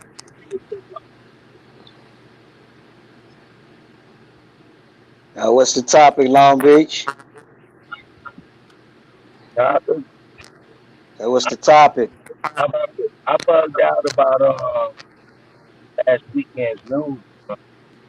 Iraq, over 100 motherfuckers and over like 15 deaths, 5 kids, 3-year-old, shorty that's 14, sitting in the crib watching TV. She take one, she passed away. I'm wondering what the fuck's up with that. That's crazy, man. You know, when I lived in LA back in the early to mid the early '90s, that that that was a bug out to me. Now, Chicago's got it going on like that. Like, God damn, how can you even motherfucking success? Yeah, gotta grow up in this environment. It's destined to failure. Straight up, straight up. You guys ain't seen that shit? What did I miss? Long Beach dropping the I, topic. I was just mentioning about Chicago Open Day weekend. You know, over 100 students. Hey, Jamaican, I'm gonna let you go because your phone is cracking and shit. Okay. All right, All bro. right, Take Okay. it. The next time you get on live, I'm gonna hop on next live. All right, man, bro. you got to be Sure. looking different than you look now, man. You look a mess, man. You a hot mess. Man, I look beautiful.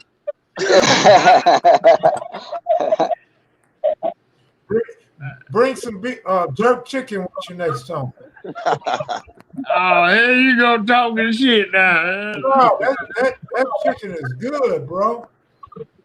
Yeah, you Jamaican. You got to know what's up with that. Hey, Cam, hold on 1 second. Hold on. Man, this kevmacvideos, I ain't holding on for you.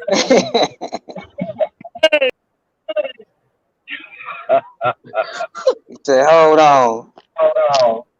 Right. What's up, Rockhead? What's up, man?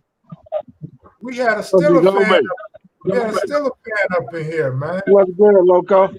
What's going on, big homie, man? We So could. salute I've to been you, asking about Rockhead. you every day, man. Look, we couldn't have two Steelers fans in here at one time either, man. So we had to get rid of a boy. Here you are. Oh, there you go. You One know, of them. Nation. It looked like a fresh. It looked like a new one, man. You got this the one, fresh gear. this was 3 years old, man. Yeah. That I shirt told 3 years Kev. old. I told Kev I needed to see you, man. You might be over there training on me, man. You don't want I to see need me. to see you, man. I need to see you. How you You, look? ain't, you don't want to see me right now. Yeah, man. So what's good, Hey, I man? bet they going crazy in the comment section right now. They missed you, boy. They miss me, man. Oh yeah, they be asking about you in the comments all the time, man. Well, Rockhead, well, cute. You know, Rocket, right here, right now. God damn it, he's What's right going here, down right with you, now. man? Huh? What's been going on and stuff? How's I'm your good. how's the family and everybody? How's all your loved Everybody, ones? everybody good, man. Everybody, my granddaughter mad at me though. Which one? My 18-year-old, she graduate this Friday, and all kind of got a lot of stuff going on, and she wanted me there. But I told her they call Houston epicenter of coronavirus. Nigga, fuck that. I ain't going nowhere. Hey, Houston's bad right now, bro. Yeah, I know that. So see that. Well, we in Bryan. I don't care where you at. I'm not going nowhere. Oh no, well if she and Brian, that's in the country, they cool. Now, They listen to ain't me. out there, man. They don't even have street lights out there. I gotta go to Houston and drive from Houston to Bryan. Okay, Oh, all right. Gotcha. that's an hour and a half drive. So I don't right. care. So right. You But right. You right. at the end of the day, nigga, I'm not going nowhere. Right. I don't blame you. I enjoy my health. Yeah, My because it's man, bad down there, super bad, man. you're still a man? Huh? You Nah, homeboy is still a man? nah. We couldn't have two Steelers fans in here at one time because Loco couldn't take the pressure. So I had to get rid of him to let you on. There's a I think Steelers I fan. called. He got terrible Wait a time. minute. All right then, Frost. Catch you next time. He got terrible time. Yeah, man. You know he got his terrible time. Nigga, he had three of us, goddamn it. I bet on him. Bet on him. All in with him. All in, still is a nut, Loco. So You Loco, said what, big homie? so why you got rid of the other Steeler fan, Loco? No, Kev kicked him out. He was a youngster, man. Looked like he older than all of us. I'm talking about look like he damn near about 57. Hey, And I'm man, talking about a number 35 years old. That Bro was the say, dude. bro say he was a fan. Leave my fans alone. That was the dude. He was the main one on his head. That was Jamaican dude. Yeah. He was Wait, a cool brother. how old is he? He's 35. Man, that motherfucker looked like I thought he was older than me. My age or I something. did too, man. I did too. And then he talked like he damn near 60. I think he was just trying to pick up some young females. I think he was trying to holler at Polano or somebody. Nah, he was young. No, I think that nigga was 60.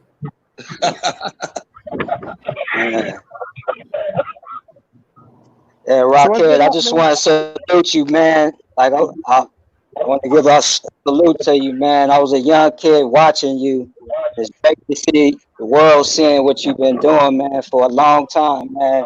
Trying to give you respect for that, man. It's an honor just being on a live chat with you. Straight up. Who's that talking? I was a young kid watching. There's number one up top up there by me. Yeah, I was a young kid watching you. He ain't got no license or nothing? I'm sitting in the backyard, man. It's a nice breeze. You ain't got no light in the backyard? I thought I was under it. Oh, I'm kind of dark. No, I appreciate it, homie. I mean, my whole thing is everybody or somebody need to take anything and everything I said, what relates to them, and how they can feed off that positive energy and continue to make the right choices as they go on in their life. Yeah. You know. Yeah, because I grew up with Twilight, man, and I used to sing y'all, man, just being around Jim Brown, that used to blow my mind, dude, as a kid. Like, man, they got Jim Brown on the block, man. That was nuts for a little kid, man. Like I said, I was PPR doing it early, so it's just good to see that it's being, broadcast to the world, man, which y'all been putting down for a long time with Los Angeles. Yeah, I talked to Twilight, I think a month or so ago through that app on his birthday. Right. He's still in London. He's doing good. Right. He actually started an American program in London. Dude in London right there next to you, Rockhead. Which one? Marvo. What's good, Marvo? What's good, Rockhead? Nice to meet you, bro. That's a pleasure. Oh, there you go. You've been quiet. You got that accent. I hear it. No, I was just waiting for everyone to finish talking. I don't want to obviously interrupt. It's a bit rude, you know. Oh, you much more polite than Loco. Yeah. How's everyone doing? What's up, Marvo? What's good, Loco? Oh, it's all good. What's good, Kev? Oh, not much, bro. How you doing? I'm doing well. Is that OG Cutes? No, Cute, that's number no, one. that's Cute's little brother. He just Oh, Yeah. he just down there white like Cutes. Man, that nigga whiter than Cutes. Damn. I mean, because he's white and Cutes is whatever. Yeah, you Cutes. right. Yeah, So what's up, man. Marvel? You get on nah, Marvel, man. you get on a live to look at us or talk to us. What's happening? Nah, I just joined now. What's the conversation like? What's the topic? Whatever conversation you make. Well, Let's talk. hey, Marvo, you a fan, so I know you done had some questions you had in your mind. If you ever talked to Rockhead, there he is right there. Ah, shit, they Huh? go to second producer. Yeah. I just want to know why you support the Steelers, man. They're trash. Damn. Okay, man. Damn. Right. Yeah, Oh, Hey, so man. you don't want to talk With the, serious. You want to cry. Huh? I knew I Yeah, liked Marvo, man. you You didn't want to know, talk serious. You didn't want to take up an ideal opportunity, ask real questions. You gonna that's ask a little Winnie dude football question because you might be what Raiderette, Cowgirl, Zero Niners or no. something. Seattle. We kicked y'all ass already in the Super Bowl, so we ain't Seattle. fucking with y'all. No, man. We Let's talk kicked about y'all recent ass. times, Now, man. I mean, that was recent. Last time you ever went in a long time. Yeah, I've been to No, Atlanta. Huh? Oh he no, said someone he. in the comments asked if I've been to the US before. Yeah, I've been to Atlanta, New York. Oh, so you live out there in London? Yeah, I live in London, Southeast London. You don't. So you don't come to LA, huh? No. Actually, yeah, I'm coming Western soon, Western Avenue. Oh my God. You going straight to Yeah, Western. cute, Western and what? huh? Western and what? OG Q's told Uh, him to come Cute told me and to come walk to down Western. West. Oh shit. So I'm coming Man, soon. When the corona clears up, I'm coming Western, man. You He's gonna how meet is gonna out me? there? he's gonna Huh? walk from the 20s to the hundreds to the For UGs. real? I want to see that. Woo. What's gonna happen though? Me being obviously, I just I'm want to not a see it. gangbanger. I'm just a normal guy, man. I just want to see it. Shit. So All you walk right. from the 20s to the hundreds. Hmm. I just say I want to see it. Nah, I'm joking, man. I'm not playing with you No, guys like that. don't joke. I want to see it though. Huh? That's a good journey.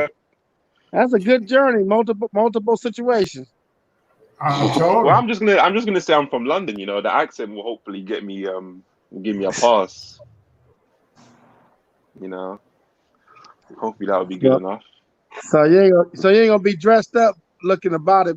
You're gonna be dressing up looking like a hobo, huh? Nah, definitely not like hobo. I'm gonna wear my pink bandana though. I mean, not my bandana, a do rag. Oh my Yeah, God. Oh, that's my man with he had the pink do rag on. Huh? yeah. I Yeah, did pink yeah, last time. Q's yeah. told him. You know, Q's told him 80th and Western. It's cool right there. yeah. Comby's a nice place, man. So yeah.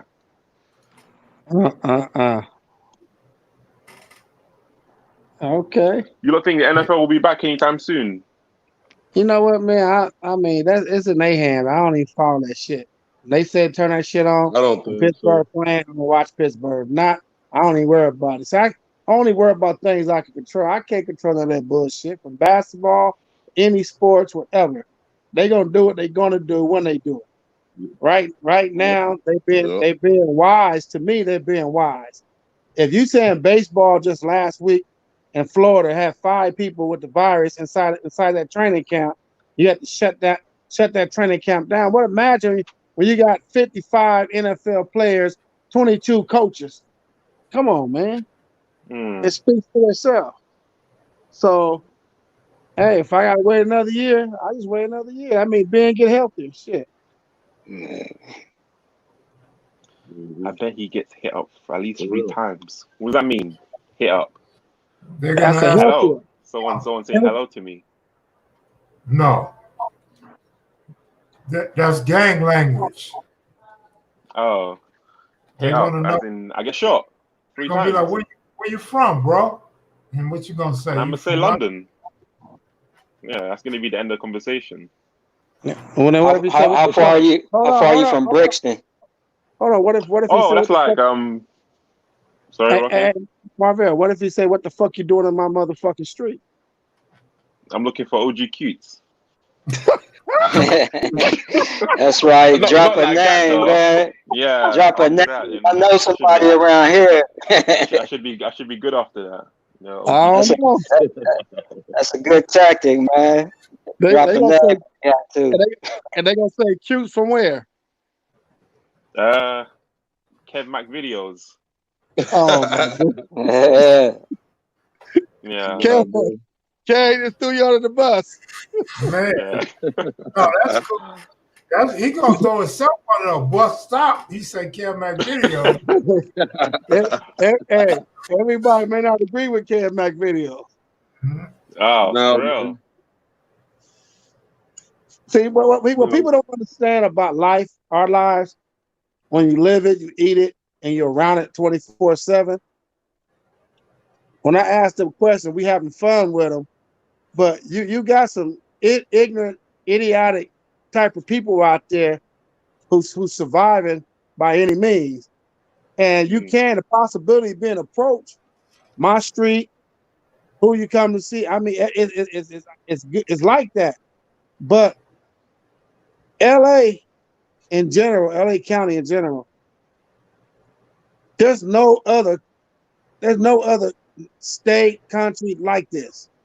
Everybody took different piece of us and created their own shit in all these other states. But it wasn't for us moving out there. It wasn't for us moving out there. It wasn't for us being who we are. You know, you would never know. When I went to Minnesota in '94, man, they try to just like LA. I went to Omaha, Nebraska, just like LA. They just got mad. We start taking all their girls and shit. Man. You know, so they start telling on us. You know, but I mean, it just we differ in our own ways. I mean, sometimes a person probably can walk some blocks and no one may not say nothing. But then again, who you walk by? What time did you take your walk? Who's out? Who's not out? How suspicious do you look? What you have on? How you walking? Yeah. You know what I'm saying? So it's a motherfucker. And then some days you might get a mad motherfucker look at you and you might give him a smile and he might knock your smile off your mouth. You can see a smile. Yeah, it'd be like that sometimes, I guess. So you don't know what you could get. You know what I mean?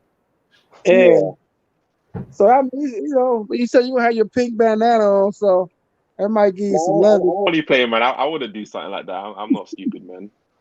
I'm only joking, man. But it is one place I would like to visit, though. But because obviously, well, come no. I'm not saying it like that. I'm talking about in the sense it has a lot of historic culture and stuff. LA, obviously, with the gangs and stuff. It's as you said, other cities basically copied or manipulated what you guys have did. So obviously, there's a lot of culture in that area. So what fascinates you about gangsters, gangbangers, or LA lifestyle? What fascinates you about it? Just the mentality, I guess. You know, why you do it.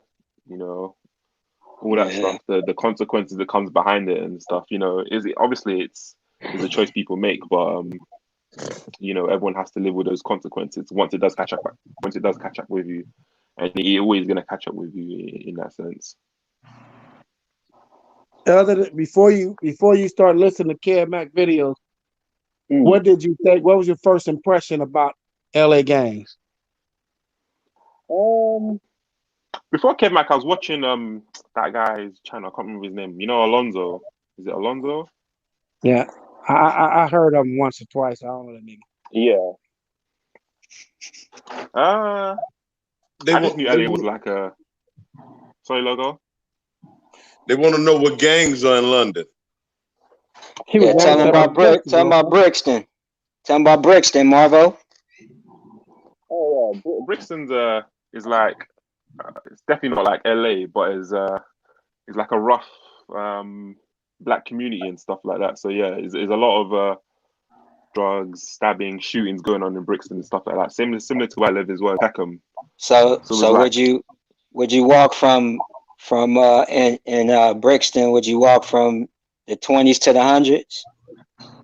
Would you do that in Brixton? Yeah, this is not like obviously LA. They're not gonna ask you where you're from and stuff. It's all if you kind of go there and you're loud rah with that kind of energy and stuff like that. You bring bad energy, you kind of get what you're looking for. But in terms of just walking around, no one's gonna kind of stop you and say where you from and stuff like that. That's why when I think about LA, is that people take gangbanging so serious. It's like a lifestyle, and I just it's hard for someone outside to look at it and say, why does this person take it so serious? You know, what kind of motivates him? That's why it'll be good to obviously get your views on that, Rockhead. Obviously, growing up, was that kind of the only thing around you in terms of like no other opportunities? It was just basically I mean, like I tell the people, neighborhood you live in. like I tell people, I had 3 square meals of snack every day. Everybody got I choices. mean, my mom was there for me. She may not been there the way I wanted to, the way she punished me or disciplined me, but I had 3 square meals and a snack. I chose my lifestyle. I chose the streets. You know what I mean? And I mean, that was just me. I mean, I could have had, like last time she came and got me out of jail, I was 11 years old. And I looked left, I looked right, like I tell everybody. And that rather than getting in the car with her and my brother, I slept on a park roof until I saw and daylight came. I knew where I was at. I made it back to Compton. So I could have slept in the house that day and ran away the next day. But I'm like, fuck that. I'm be in the streets right now and do me. So I made, that was my choice. Everybody don't haven't did it for the right reason. I mean, everybody haven't did it for the same reason I've done it.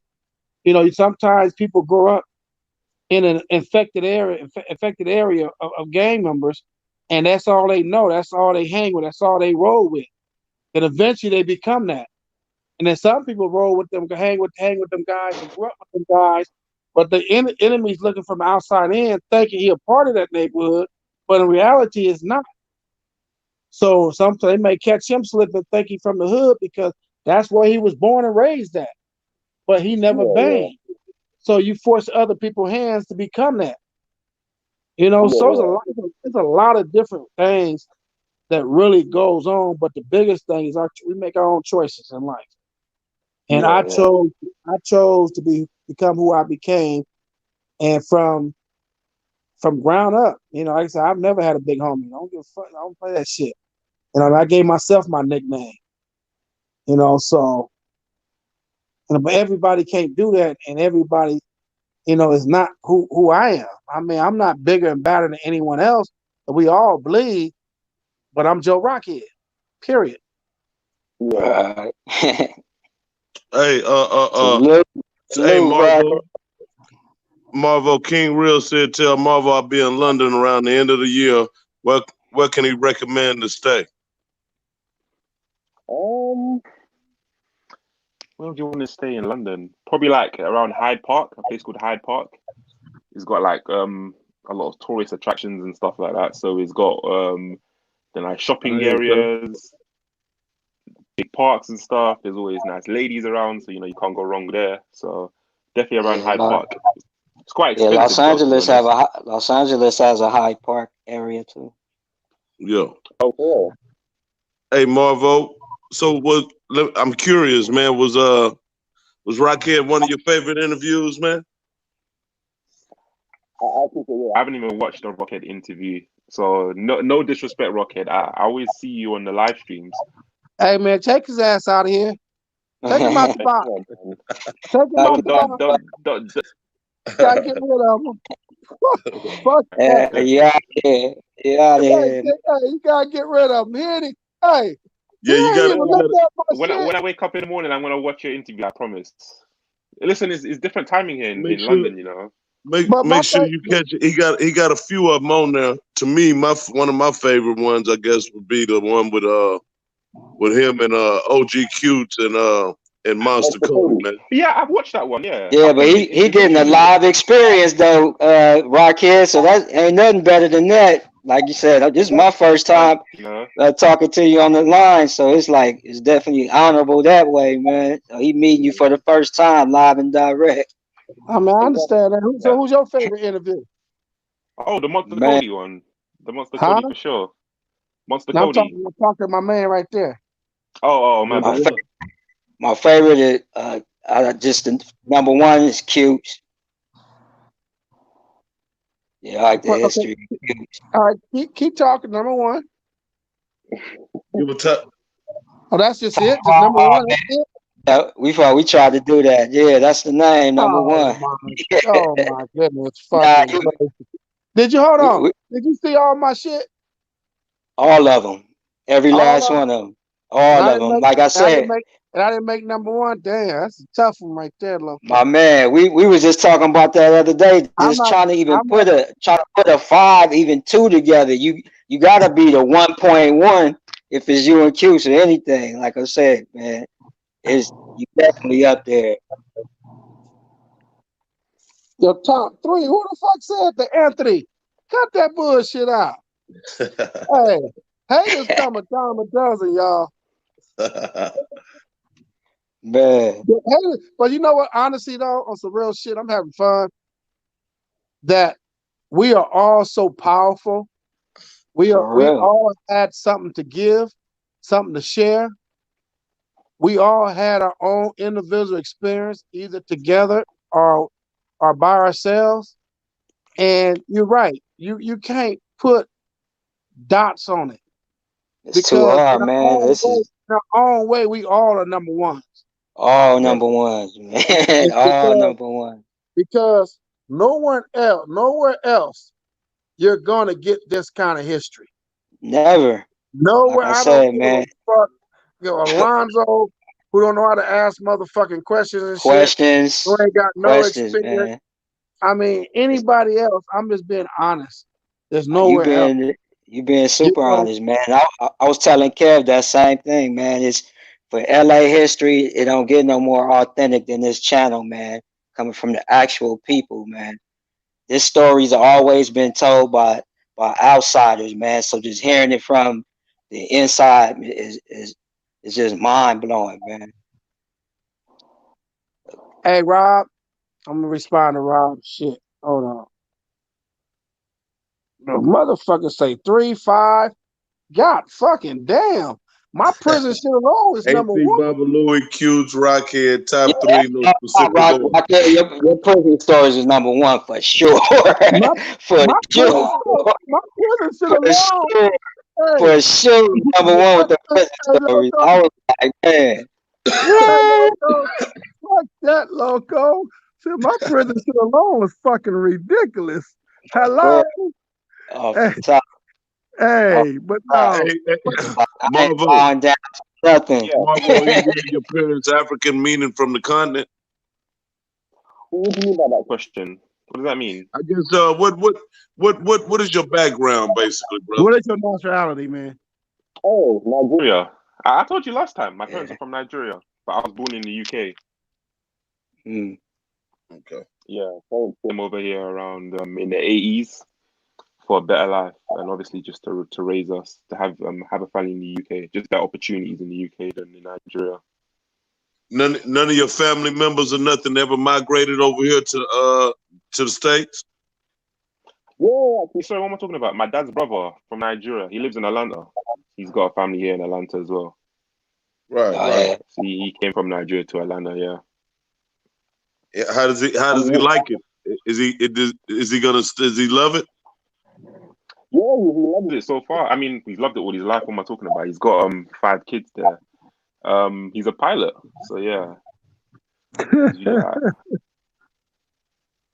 what's up. What the comments? Hey, I'm asking all the Kev Mac maniacs out there. Y'all miss Joe Rockhead, man. I know I've been gone for 2 weeks, man. Y'all miss me, man.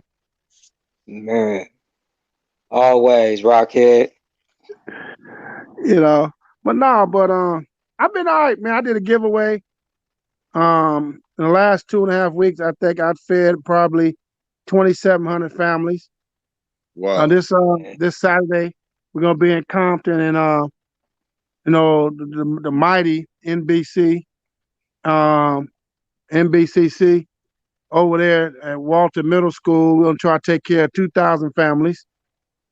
And I mean, that's what makes my day when I give, man. When I'm able to give, when I could partner with some good people, you know what I mean. I could reach out to the nutties and let them know, man, I want to give in your community, and they all ready, Yeah. you know. So I And love. it's love, and that's what it's about, you know. I mean, It's all every couple of about, man. weeks, I'm gonna try to pick a different hood, you know. Yeah. All right, thank you, Crystal. But that's what gives me strength. That's what gives me love. Yeah. I like that, Crystal. But I mean, it is what it is, man. So when I do that, my Like second thing, I donate to that, man. Like y'all just going to the different hoods and stuff. Like that's what the Blood and Cuz show is all about, man. The give back from the inside, man. And I think that's the dopest thing ever. And I'd like to contribute to that, going to different hoods, care what hood it is, just feeding people or whatever y'all giving to them. and know what I found is like when we was in the Carmelitos projects 2 weeks ago. Yeah, I'm God familiar damn, with them. loco, that kind of fucked my eyes up, homie. It was a blowtorch. You know, but when I did it there, a couple of Oh, brothers I knew, a couple of brothers I knew, um, from the Carmelitos, and when they was little, they showed up, man, and gave me love and actually ended up helping out. yeah, You know what I mean? And it brings about, a different form of unity when I got what I'm doing. I have 4 different organizations with me that I brought right. aboard. I could have been a selfish ass prick and did it by Nah, myself with my 2 sponsors, but yeah, I invited an organization called Guaranteed Youth Foundation. They've been doing all they've been volunteering 10 people every time I give food away. And the dude who started that from Palmer Block. You know what I Wow. mean? I got yeah. Respect. my boy, My Tribe Vibe, Rise, Yeah, from yeah. Altadena Block. I mean, every time I Goldie. give something Goldie, they show Goldie, up. yeah, Goldie. Yeah, So it's like it's like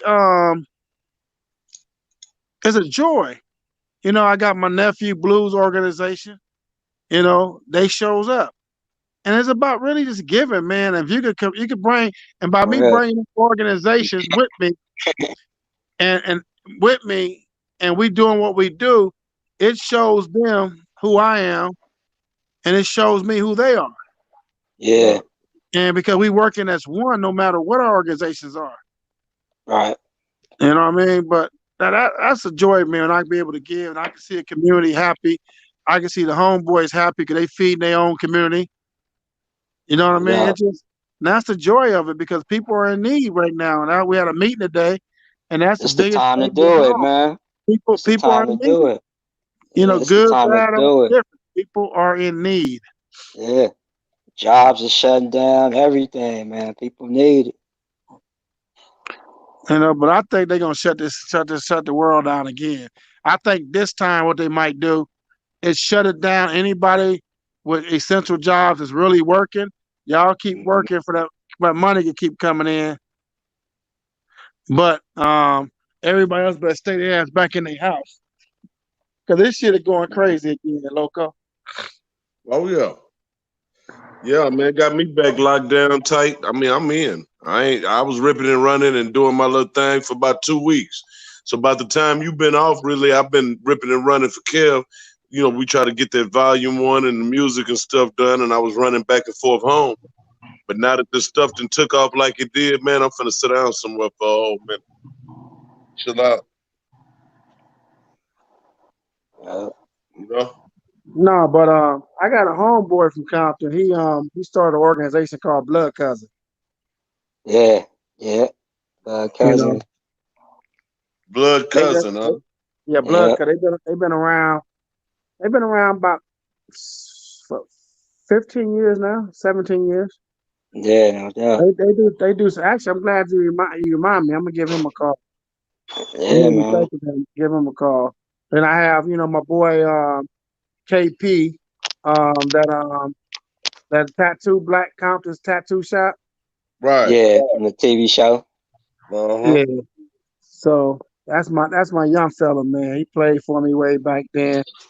And it's funny because everybody was trying to say he wasn't from Compton at first. And I laughed. Somebody called me. I did an interview with him. That motherfucker, no, nigga, he's from Compton. But he got any questions, come see me. But my thing is people always worry about other people. Always worry about other people. Worry about yourself. Right.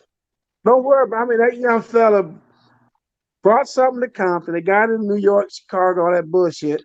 But he brought something to Compton. He has a skill set doing tattoos, and he likable. He got beautiful kids, beautiful wife, and he chose to bring something. So what's the issue? He went to elementary, middle school, and high school in Compton. Quit. Hey, Marvo, who you think will win a race between Loco and Rockhead in the 40? Man, don't be intimidated either, Marvo, man. Marvo. Who you got in the 40? Don't be intimidated by Rockhead, man. Answer the question. Fuck that, nigga. We doing 100, nigga. That nigga ain't got no way. 100. Tear that nigga up. My bad. I'm going Rockhead. Loco, you smoke too much, man. See, I told you, Loco. You ain't got no lungs, man. He got me, and he gave him 100. That's why I said 40. That's what I said. Man. You gonna smoke that tonight? Marvel. He wants to run 4. He think he gonna run 4 laps around the track. No, you can't run that, man. You smoke too much. Yeah, you should chill on it, Loco. It's gonna be so hilarious, man. I'm gonna be running backwards and everything, laughing. Because I don't know what y'all tripping on. I'm an athlete, man. I've been running around tracks since I was a little child, man. That ain't nothing to me. I'm an athlete, brother. Yeah, Loco look like he just smoked a pack and do I got 4 laps in me. Y'all like y'all. If y'all was saying I'm gonna run 5 miles or something, now. Loco. 4 laps. How old are you? Hey, let me jump in first, Rockhead. Loco, what's an athlete? That's the supreme athlete. That's probably how the thing made me sound, bro. I have to get you back for that Tacoma, Washington, man. How old are you? Hey, I'll be 46 July 13th, man. Hey, but check this out, Loco. You blind me once already, man. Taking that deep old puff of that, whatever that shit was. but Loco, some real shit, man. I'm gonna tear your ass up. Then I'm gonna tear your ass up in wrestling, boxing. We're gonna do everything. No. What they call it? Oh, when you do multiple sports, what they call it? Triathlete. What they call it? Triathlete. Yeah. Hey, man. Hey, I ain't said nothing about no wrestling and all that old bullshit, man. That shit, yeah. I got to swim and bike ride after the run. Hey, Trip. I have the real shit, nigga. I got on a bike for the first time in 30 years. I got to hop on 10 speeds from the 20s to the 100s. Hey, look, I got on a bike for the first time almost 30, 40 years. Let me tell you something. Nigga, I had to bust my head 6 times, get off that bike, told that nigga get that motherfucker. Man. Hey, that's why you be seeing people with helmets on. You be thinking they looking crazy. This is Marvel already said it. I smoke too much for wrestling and shit. Ain't no wrestling. Chillin the smoking, man. I barely got 4 laps in me, man. God damn. You ain't got no damn 4 laps in you. I'm gonna show you. There you go. That when you do shit. Kinda like he's glitching. Go on, bro. Hey, yeah. Marlon, he ain't seen none of my damn videos. Put me in the back, put me all the way in the back seat. No, I ain't he seen none of my did. videos. He said he seen the one with you, Cutes, and Man, Monster Cody. that wasn't spectacular, man. I'm talking about my spectacular shit. Yeah. I'm watching it tomorrow. They're going against the BTF shit. I got some spectacular shit in that motherfucker. Them was the stories right there, though, Rockhead. That had your prison stories is A1, like #1 for sure. Like I said, it's hard. So crazy. Everybody always stuck on the BTF part, but no one really don't listen to what I said. If you we listen. Listen, I'm talking about some other cat. If you a man and you at war, you in a state prison in California where we war. It's racial wars in prison 24/7. And you at war with your enemy, and you give him a heads up. You get the other brother in the yard. Look at me. I saw that white dude right there throw somebody over the chair and stab him up. I saw that. I'm finna get him. As a young soldier, warrior, and black man who he's warned against, that's what I'm supposed to do. So when I tell these brothers that, when they tell me, since y'all got so much respect for these dum-dums, when they tell me right there. When they tell me, oh, we have a peace treaty, but nigga, you said we, that means you a BTF, I'm a Crip, so I don't have shit. I'm at war. So when I hit this dude, and y'all turn around and hit me for hitting a white boy. Yeah, that was so I can't make it no clearer than that. So fuck them motherfuckers. Because they saw what their true colors was about. Man. And that's just real simple. People, I mean, y'all gotta listen. People gotta listen, man. I got betrayed and I could have lost my life because their peace treaty for them and the whites was more important than a young black African American motherfucker who was barely 18, 19 years fucking old. I mean, 17 years old at that time. And they try to take me away, and I'm 17. I'm supposed to have respect for them people? Right, no doubt. And that brings you to where you are right now. Like I said, you're here to help people. Just imagine, you know what I'm saying? And sometimes you gotta share them type of stories and realities, no matter how other people may feel about it or be affected about it. You must share that to really show the shit we had to go through in the late 70s and 80s by being incarcerated. I say it don't get no realer than kevmacvideos, man. For sure. You know, man. You don't get these stories. Marvo, do you know what you listen to right now when you listen to these videos? You like actually understand what you Loco, look at that shit. Let me tell Mike showing, man.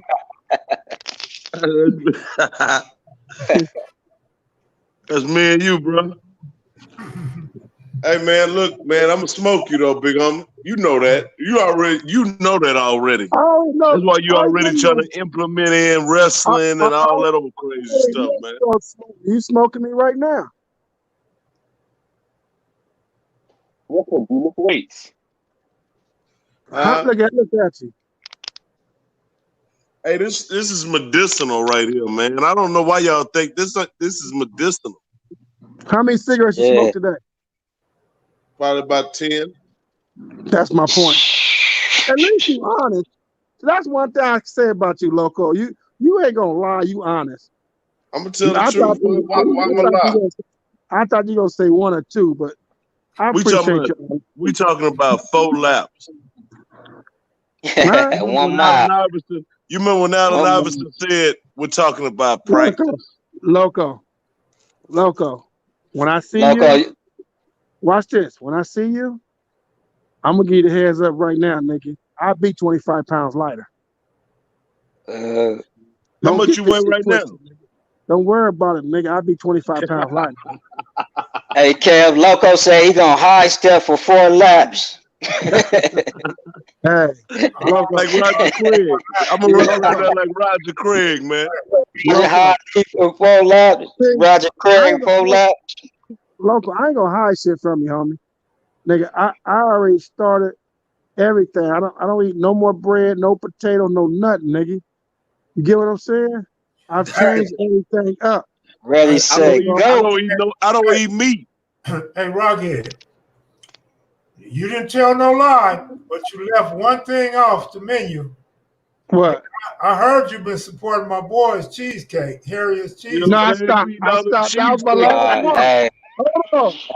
hey, Rockhead, you gotta let them go, Rockhead. You over there splurging on them cheesecakes, you out there, man. Listen, hey, I'm gonna tell y'all something. What happened?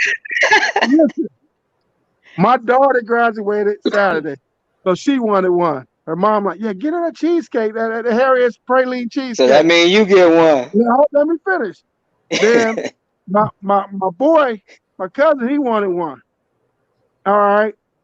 I'm like, God damn, I gave 2 motherfucking cheesecakes away. I didn't get me none. Everybody got them at 2 different houses. So I went and got me one. But Trip, I'm gonna tell you what I did though. No, I just started my program. Let me tell you what I did. I took a slice off, right? And I said, my daughter gone for the weekend. I ain't got shit to do. If that motherfucker stay in my freezer, right, I'm gonna eat the whole thing. So I got it and I took it to Dr. Melly Mel's younger brother, Angelo Bird. And Bird would tell you, he said, damn, Rock, man, I cooked for Father's Day. We eating for Father's Day. We had no dessert. You brought this for me. I said, nigga, if I didn't bring it, I was gonna eat it. I can't eat it. You gotta get them away, boy. So no more sweets, For 3 months. No more sweets. For 3 months, I'm going hard to drop my 25, 30 pounds. All right, man. Well, I mean, I'm ready, bro. So how many cigarettes you gonna drop, Loco, before the race? None. Ken. He already lied to us. I already know I'm gonna win the race. That's why the man trying to wrestle me now, man. He talking about that man let y'all know right there we're gonna win the race, man. That man just brought in, we ain't never said nothing about no wrestling. That man was talking about wrestling. Oh hell no. So my bad, Melly Mel doctor now. Yeah. No, that's what you called him. You called him a doctor. Oh, doctor. What is he? Professor or doctor? Yeah. I mean, same shit, I assume. Professor Melly Mel. You know, big Huey. And they said you're gonna be racing for cheesecakes. No, I'm good. I cut it off, man. That's how I'm gonna help Rockhead. I'm gonna be at the finish line holding a cheesecake. That'll give you inspiration to speed up. Nah, I'm good though. Have me a pound of weed out there. Hold on, y'all don't get it. It's not your average cheesecake. It's a praline cheesecake. I'm gonna have one for you. Made from scratch. So don't just think I don't even like cheesecake. But when I ate that from Harriet's black owned, my boy's mama made them, man, that shit is heaven. I'm sorry. Yeah, I get the sweet potato cheesecake, man. That one. At Harriet's? Man. Yeah. Hey, man, that's my favorite. It's crazy how life works. You have been buying cheesecakes from Harriet's forever. For what? How many years, Rockhead? Since you've been out the pen? No, not that. Actually, I just learned about it about 10 years ago. Okay, 10 years. Okay, you've been buying from 10 years. I don't even know how we got on the conversation, but I was like, that's my homeboy mom's. And they was telling me that the sister know you, the brother know you, the mama know you. And my homeboy telling me, he's like, man, he said, you try to get something. I don't know, you try to get I'll tell you what happened. Okay. I'll tell you what happened. Yeah. I called, and before I went try to go a week before to get me one. I ain't gonna lie, I tried to sneak one. And they said, you know, they ain't giving none, call next time. So the sister who the one I know but don't know, she's still a fan. So I showed up, and you know, I'm the first one at the door at 10:30 before they open at 11. So the door unlocked. I walk in, I pull it to the side. I said, Rock, this Father's Day, I can't give you none. At 12 o'clock, whatever's left. Then I said, I got a giveaway to go to. She said, no, but I can't. I said, no problem. So I called your homeboy. And he said, that's what happened? Let me call my other sister who likes you. You and her cool. Don, I think it was Don. Don, So yeah. he called Don, and he said, Don got up from the house, went and made me two real quick, made me mine. And he said, man, his homeboy is so cool, man. That's in Inglewood. He went from Inglewood all the way to Compton where I was getting my food giveaway at to bring my 2 cheesecakes. And then when I got and he said, man, I said, my sister was arguing. I said, what? I kept telling her Rock. He said, you know Rock. He said, I know a Rock. No, his name ain't no damn Rock. His name is Rocky. Yeah. So later on that day, I said, I get everybody theirs, but I didn't get one for me. So I went back and see if I get lucky. And Don was right there. She said, you're the one he called Rocky. I tried to tell him your name is Rock. I said to him, kevmacvideos is Rocky. Yeah, he told me he had to argue with his family. Like, man, y'all don't treat him like that. Y'all give him whatever you want, and he ain't got to wait no lines. I was laughing like a motherfucker. Yeah, he did do that. That's love right there. And So Don told me. Hey, Kev, I love cheesecake. Hey, Rockhead, some type of way, if this stuff Shout don't out let to up, Harriet's, man. Get a chance to, I'd love you to ship me one out here, bro. They make great gifts, man. Yeah, they make great gifts. If you want to just blow somebody's mind, like, damn, that was a cool. That's a good gift right there. Bring one cheesecake. My birthday is July 13th, man. Hint, niggas. For sure, for sure. Hey, if you, what kind you like? You taste man, that praline. That one that he's talking about with the praline. It's a menu. It's a menu. They like 31 flavors. No, fuck the menu. The praline is the number one. That's the one. Yeah, I like praline. Yeah. That praline, man, melts in your fucking mouth. Yup. But I gotta behave. I don't need none. Yeah. I'm gonna have you one the night before we race. No, I ain't gonna in your hotel room. Hey, that's good. That's good to know you scared. I like that. I'm gonna bring you some barbecue from out here. Y'all barbecue garbage. Man, if you don't knock it off, we got the best barbecue in the world. Y'all barbecue garbage, man. What makes y'all have the best in the world? Because y'all slaughter y'all cows and y'all beefs out there? Man, we got the best cattle, man. Come on, the best meat and everything, bro. That's for sure. Man, knock it off, man. You agree with that shit? You agree with that shit, Kev? That's for sure. Yeah. Huh? You right. Especially where Kel's people come from in that part. And where your people is, you said up there in East Texas. Come on, man. That's some of the best meat, bro. When I was in Las Vegas, the only way I ate ground beef was when my girl at the time, she used to send it from get it sent from a rancher. So I had to have Texas meat in Las Vegas, so I wouldn't even eat the crap. Hey, why they snitching on me, Kev? They said you be on Facebook eating gumbo nachos. No. They talking about you ready to race. Hey, hold on. See, y'all got shit twisted. Polana, who you betting with? Who you betting with, Polana? I just started. And she over there snitching. I'm thinking the whole time you been gone, you been on top of your game, man. Hold on. No, I started doing other shit, but I went in another zone now. And the only reason why she trying to snitch on me right now was that Brianna. Y'all heard the last time we went live. She said, "Yeah, I tried to get with Rock, but I'm too tall for him." So she hating on her own way. You get what I'm saying? Because ain't nobody on here know anything about no gumbo nachos until you say it. So if you gonna say it all correctly. Me, my nephew, and my daughter. He never been to Louisiana Charlie's. We went there. He ordered a platter of nachos. We ordered the shrimp with the head and all, some spicy shrimp, and we had some hot wings. And then we finished that shit. My nephew said, "I want to try the gumbo fries too." And we had the gumbo fries. I mean, come on. Now I didn't eat all that. Hey, Rockhead, you ain't ready. You ain't ready for me, player. Ran down the menu.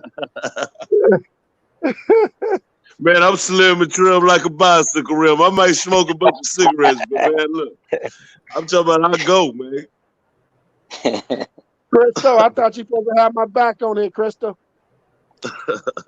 Crystal too busy laughing. Hey Marvo, any foods you want to try when you get to LA? Ooh. I want to go Church's Chicken. I heard that place is nice. Hey, come on, man. Bye. Is it not good? Hey, that's respect. I respect that, man. I respect that, man. He heard Q say churches had to bomb chicken. That's why he wanted to. Hold on, man. So Marvel, that's why Cute your number that's one. the girl's name. Whatever Cute said, that's what you want to do. So I understand why he was number one now. No, he's not number one. No, my number one. I missed that one though, Rockhead. I didn't hear the chicken line. Like, no, my top 3 interviews are Monster Cody, Big Miz, and these guys that were in the garden. They look high though. Who look I don't know high? their names. Altadena were like Club? Yeah, and the guy was like really dark with yellow eyes. Oh, kill it. Man. They were like, homie was in. Talking about the dude kept saying Kisu. Yeah. Them guys were funny, man. Who you think Kisu is? King Fu. Kisu. Kisu.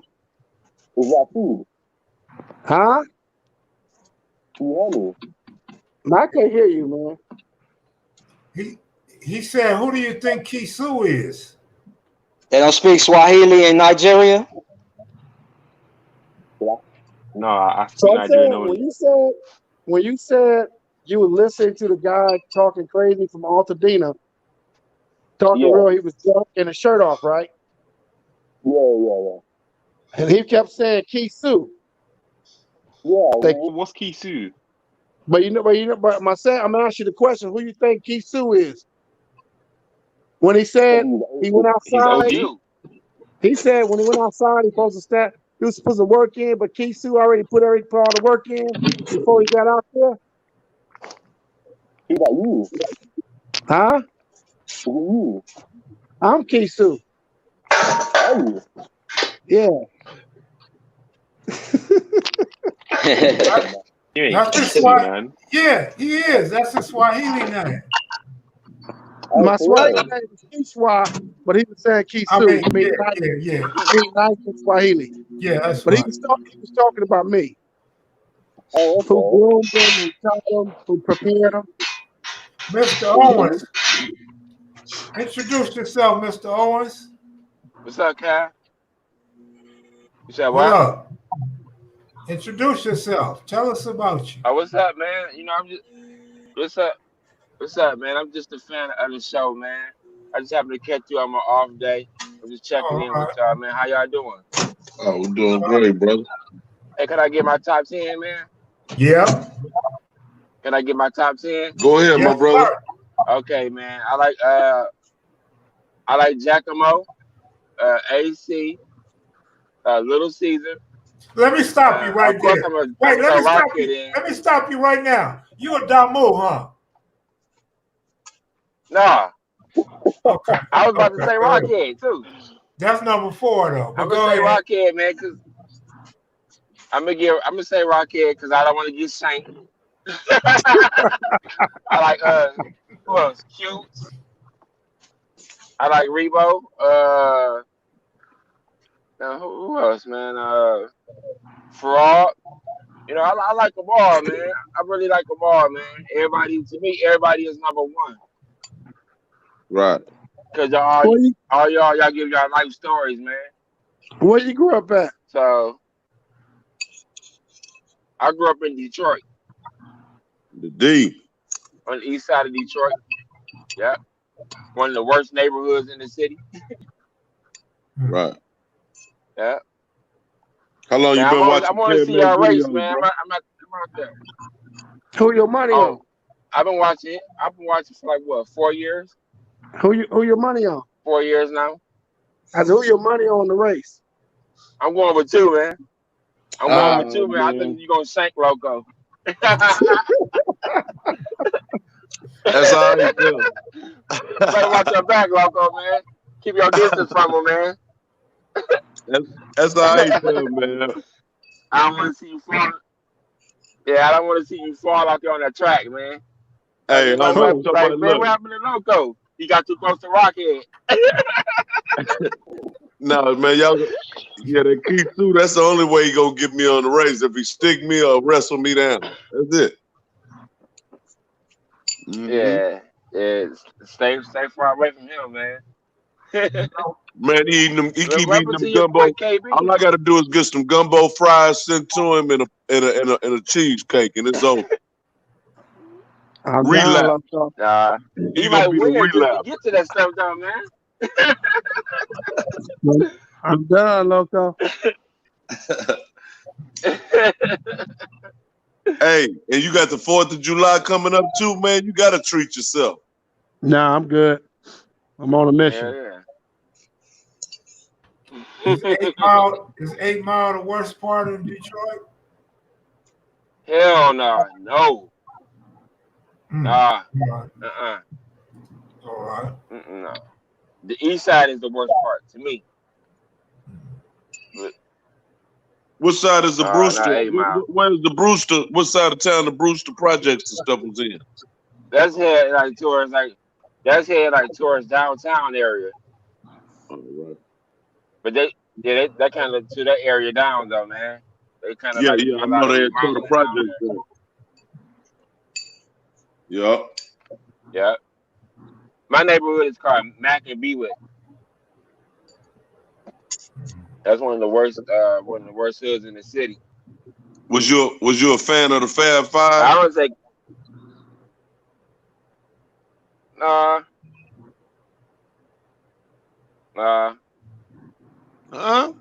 I was you must have been a little kid. Huh? Yeah, I was young, man. I came up in the area like YBI and all them. YBI. I remember being back for a little bit.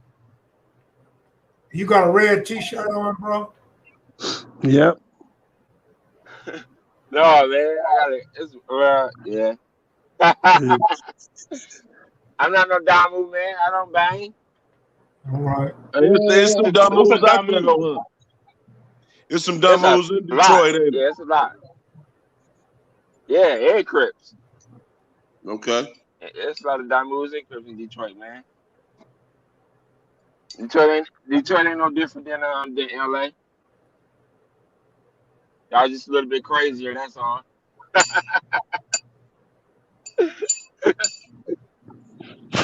Look at Rocky. He like you want to shank somebody right now, man. No, I'm chilling, man. No, Rocky is sitting up there really thinking about starting that program tomorrow and going and grabbing one of them cakes for they close today. That's how you feel, Loco? You trying to figure out what flavor you want, huh? No, I'm good.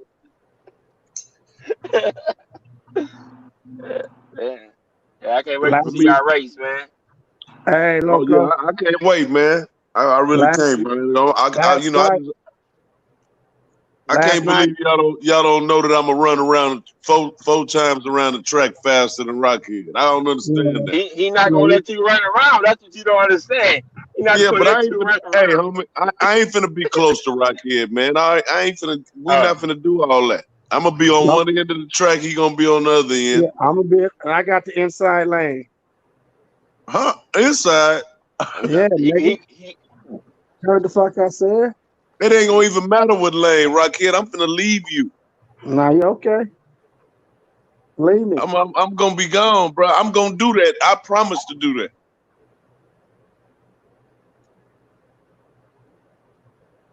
Family Man 24/7 said, Rockhead.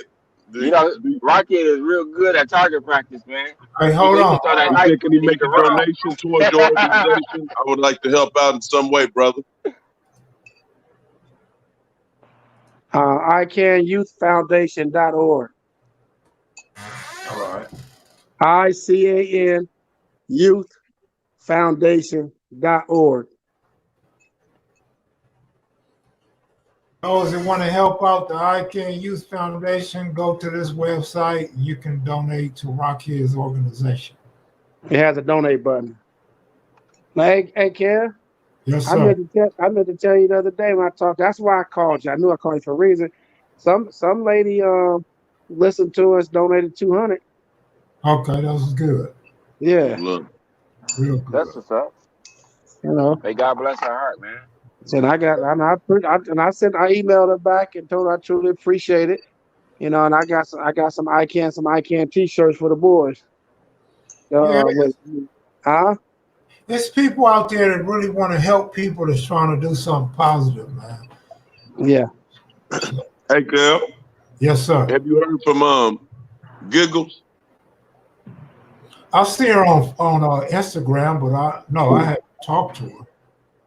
Oh, okay. Yeah, she's active on Instagram. Hey, Rockhead, man, congratulations on everything you do, man. I appreciate it, man. I appreciate it. I'm on a mission. I'm on a mission. Yeah, and also you're trying to help people. I got a Zoom conference call on Monday, Kev. With who? From another network. I'll tell you about it. They emailed me today. I sent them some stuff. One of my friends had them reach out to me about 2 weeks ago. I sent them enough stuff. I sent them 2 of the kevmacvideos, some other stuff. And I'm supposed to be talking to everybody on Monday on a Zoom call. The president out of New York, all of them from the company. Oh, that's good. So hopefully that go good. And I was with Big Fella yesterday. I was with Jim yesterday for at least 4 hours. We just talked about everything. He basically said the same thing, man. My story got to get out. He said the story is too valuable just to be held in. You know, somebody got to jump on it. So I'm going to go up there again and talk to him next Wednesday. But I told you I should be out there with you on Monday. All right. So that's cool. So I got to kind of drive out there. But other than that, man, you know, you just got to keep doing it and keep trying.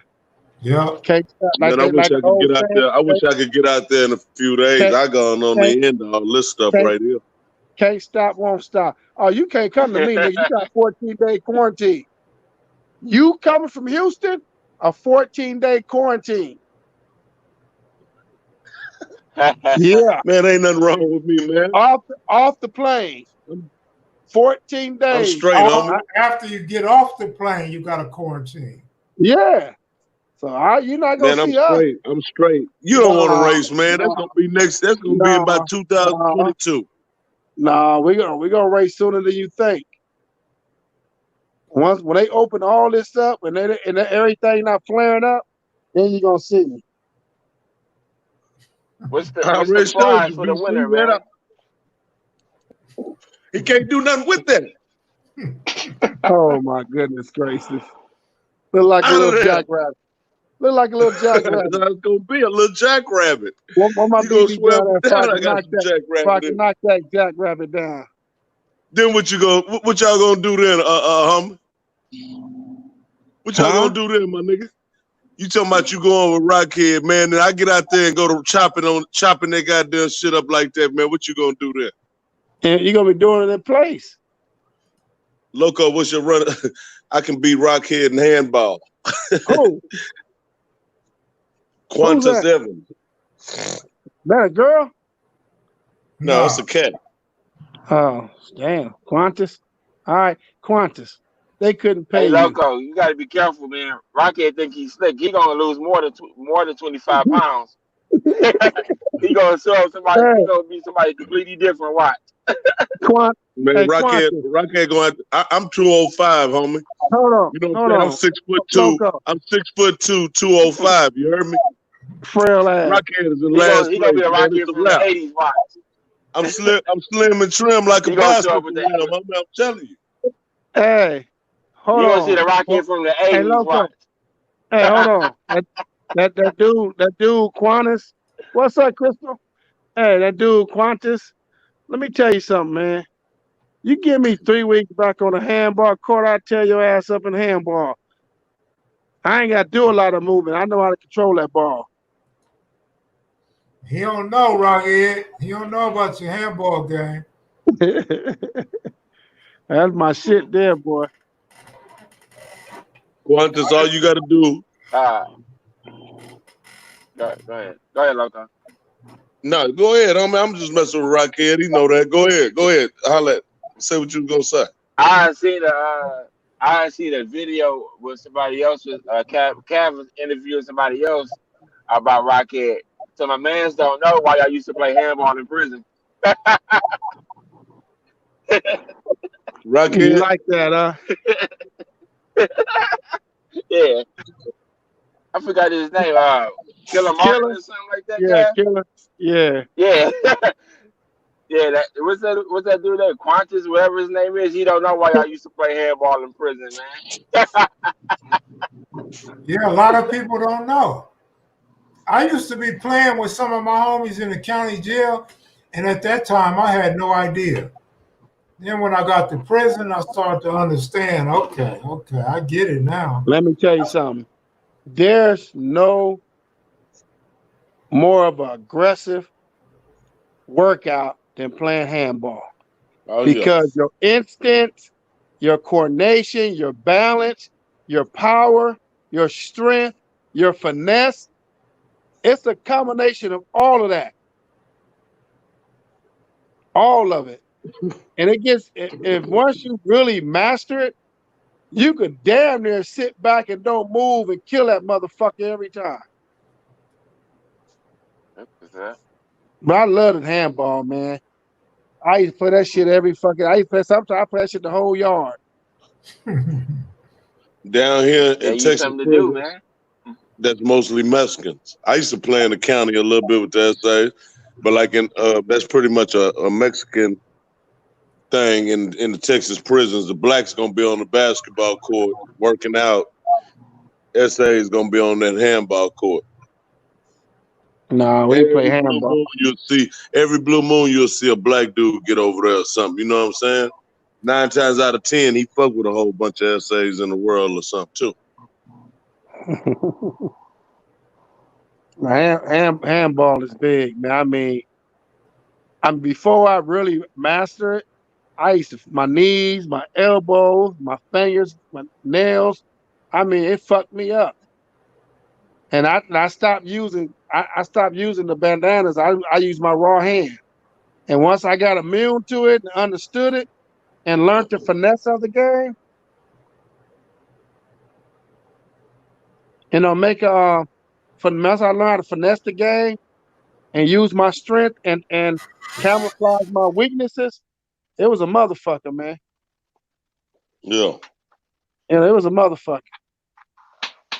But I love the handball, man. That was one of my favorite ones.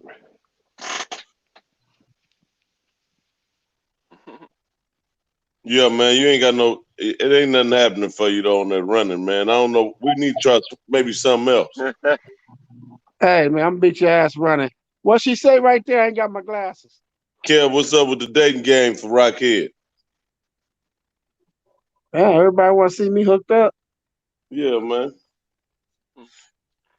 You got a girlfriend? Hey, Loco, do you think? Hold on, you got a girlfriend, Loco? Do I have a girlfriend? Yeah. Baby mama? You have a woman in your life? Of course. You have a woman in your life, Marcus? Marvell? Marvin. Marvell. What you saying? You got a girl? Marvin. You got a Marvin. You got a girl in your life? Yeah. You got a girl in your life, my man? What's your name Oh no, again? I'm single Detroit? right now. Why are you single, I'm Detroit? single right now. Why? Because I want to be. How old are you? I ain't ready to settle down, man. How old are you? 33. Oh. Okay. Now you young. 33. Oh man. Yeah, I'm not ready to settle down. How old are At you, least I Marvin? own up to it. How old do I look? I know. Women Like, ask me. I can't look ask like a you woman about that. I ain't gonna tell a 35. man how old he look. Huh? About 35. 24? What? Of course. About 35. I'm 24. Oh, Damn. you're a youngster, man. You You younger look. than my kids. I got 4 You look. kids older than you. You look older than. You look older than Loco. Nah, don't say Nah, that. man. Let's be real, man. Don't say Man, that. you almost look like that Pittsburgh Steelers fan's age. Hey, boy. Take the chat on me, man. Boy. Come on, You man. look older than Loco, man. Hey, Man, it's because the durag's too tight. I Let me take it I off. thought he hold had on. some age on him Ask too. I the ain't gonna lady. bullshit. Hold on. I thought he had more age than that on him. Loco. Yeah. Loco. Ask the lady on Kev Mac Maniacs who looked the oldest, Marvin or Loco. Don't do me like that. Marvo, man. Hey. Sorry, But Marvo. You look the shit, oldest, it's man. all good though, homie. You know what I'm saying? They just saying that you look a little more mature, but I swear I thought you was in at least your 30s, man. Late 30s now. Come on, man. Marvo look like he in his late 30s. Hell yeah, that's the same thing I said. Is the camera, man? Is the iPhone? No, it They might be don't do that the cameras do-rag. right. It might probably be that do-rag or something on you, huh? Yeah. Nah, I'm definitely not 30, man. Pandora said, "I'm sorry." Why is she sorry? That Sorry for what? that you look older than Loco. They say you look like LeBron.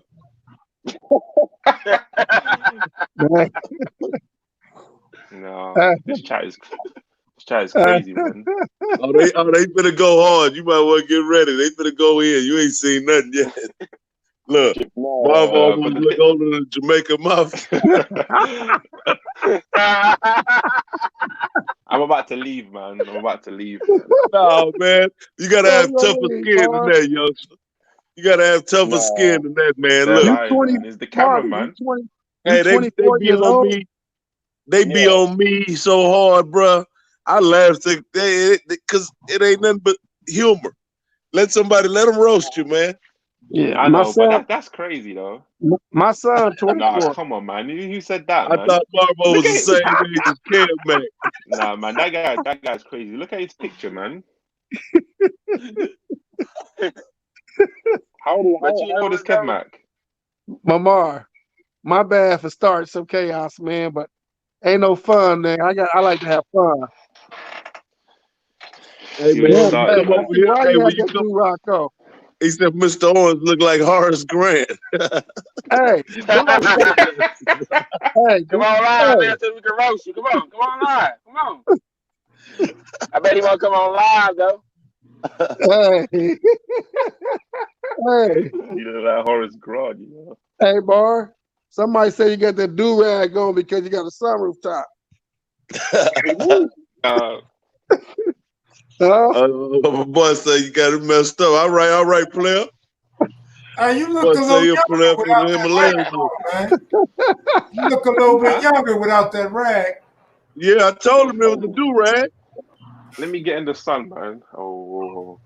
Man, you're not going to get no lighter, player. God damn, he trying to clean it up. Look, hey, Mr. Owens said, come on live if you want to talk some shit.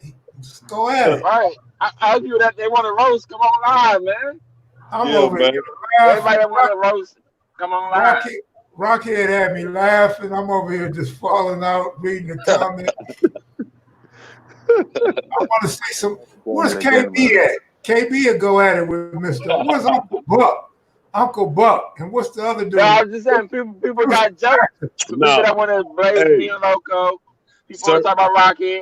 Come on live, everybody. Sir, Uncle Buck, he ain't gonna do nothing but sit all quiet and shit. Deuce the Factor, I know he dying to go. Where he at? No, he ain't shaved his head. Deuce the Factor probably look like a goddamn fool right now. Hello. What's up? That was Mac live. Nah.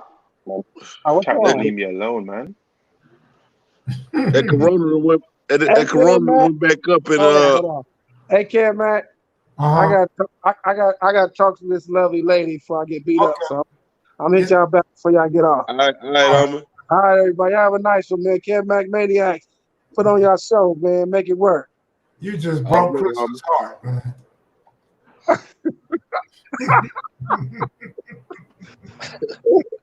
Bye, man. All right, Hey, poor Crystal. You see Hey, how Rocky Kev, did you? how is Caesar doing? I haven't talked to him in about 2 weeks. He's doing good.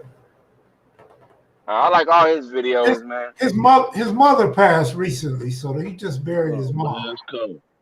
And I got a chance to meet her when I was out there too.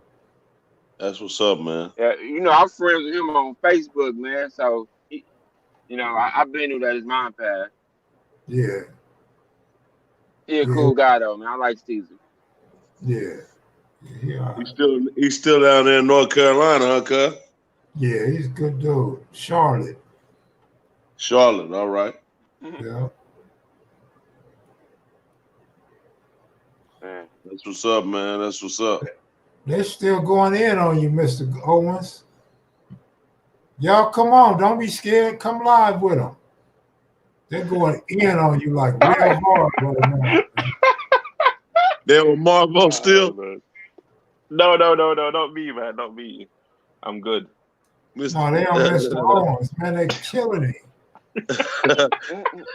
Kill me, but I'm just saying, people they Look want to like roast me, they don't want to Steve come online, man. Mr. Owens gap so large you can fit 2 wisdom teeth. They said, Marvo, you look like Come on, two Boulevard, pretty what kitties. is you, a fake blood or something, nigga? Come on, man. Kim. Don't say. The mixtape information is Marvo look like 2 pretty kitty junior. Might be his son, man. Hey, you can get the mixtape from the website going across the bottom of your screen. Hey, they said without the do-rag, you look 15.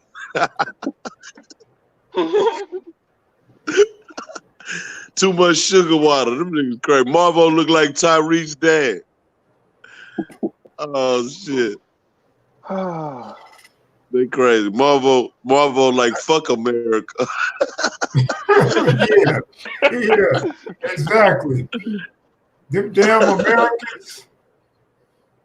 Yeah, man. Hey, that's how we cut up over here, Marvo, man. We try to keep them laughing and cutting up, man. That's life right there. All that old frowning up and trying to be hard all the motherfucking time. That shit there ain't nothing, man. You gotta laugh at yourself sometime too. You feel me? Yeah, I know. Well, yeah, I'm 24, man. I'm still You young. ain't ready to start laughing at yourself yet, huh? You still got a little ways to go. You a youngster in the game, man. Young kid. You a man, big old youngster. You got some size on you too, don't you, youngster? You a big old youngster, ain't you? Yeah, I'm 6'5". 6'5", yeah. You look like you're a big old youngster. Yeah. Some of these guys in the chat, when they see me, they don't talk, man. They won't be talking. That's right. All right. It's true, man. They don't come no on the smoke. camera. No smoke, man. No smoke. It's all good though. It's all jokes though. So yeah. Was you pretty good at basketball, brother? Of course, I'm gonna ask. Was you pretty good? What sport did you play? I played football, not American football, soccer. Oh, you enjoyed soccer? Yeah. That's like the number 1 sport in the UK. Was you the goalie? Nah, come on, man. Don't do me like that. I mean, because I'm saying because you're so tall, you could block every fucking kick every which way. No. I don't play goalie. No, I play midfield in the middle. Oh, all right. Yeah, but I like basketball. Though. I watch a lot of basketball in NFL. That's basically what it is. Football. Yeah, football. Cowgirls. Yeah. Football. Look at him. Study talking about he don't want a nigga to roast him, but he talking about the cowgirls. I heard you over there, goddamn. Mm-hmm. Hey, y'all better hope them goddamn Cowboys don't win the Super Bowl, boy. Y'all gonna be looking crazy in a motherfucker. You do that every year, man. Every year. All right. Every year we got a legitimate shot. No, man, you guys are not This year good. for sure. Whatever year we end up coming back, you see, them niggas might be too old to play. I have a bone to pick with Kev Mac. Kev, what's up? You called my quarterback Sierra Wilson.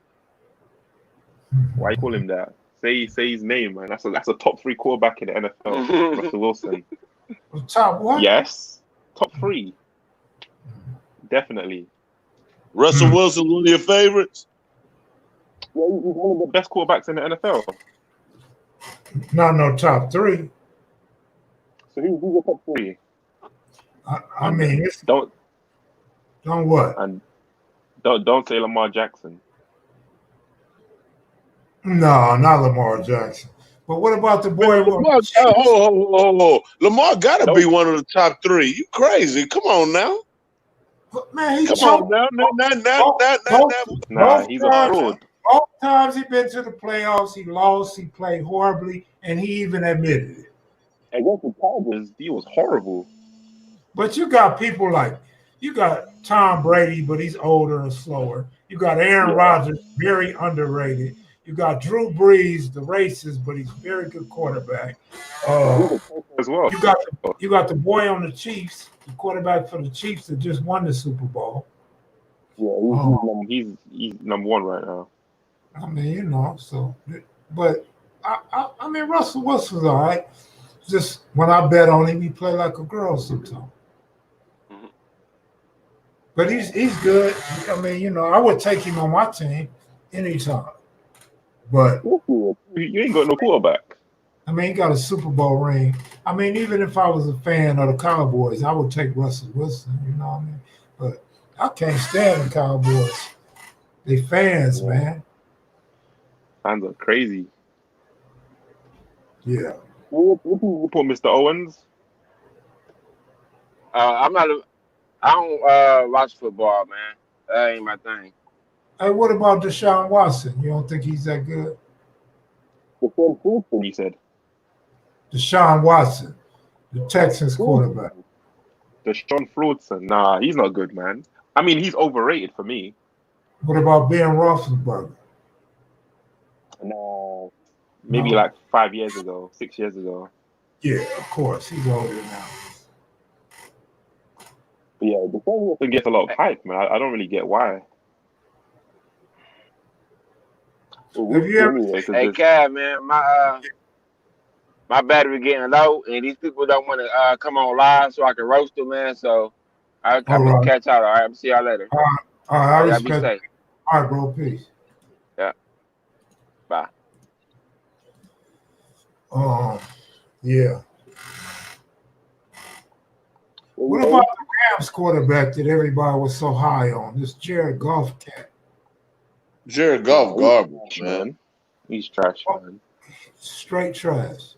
But you know what he did in college, He's man? like with Dak Prescott. I know exactly what he did in college. That's how I knew he wasn't a pro quarterback.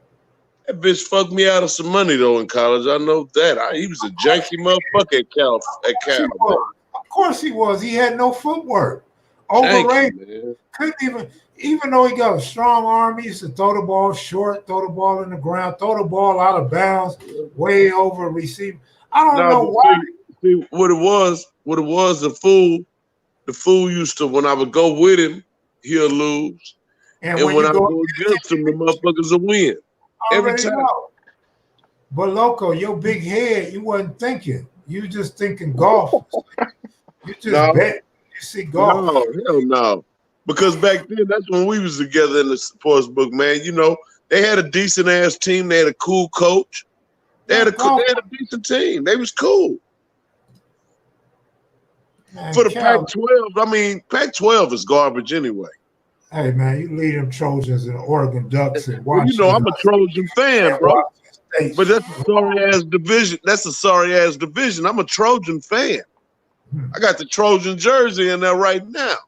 But what I'm saying is, that division sucks. You know that.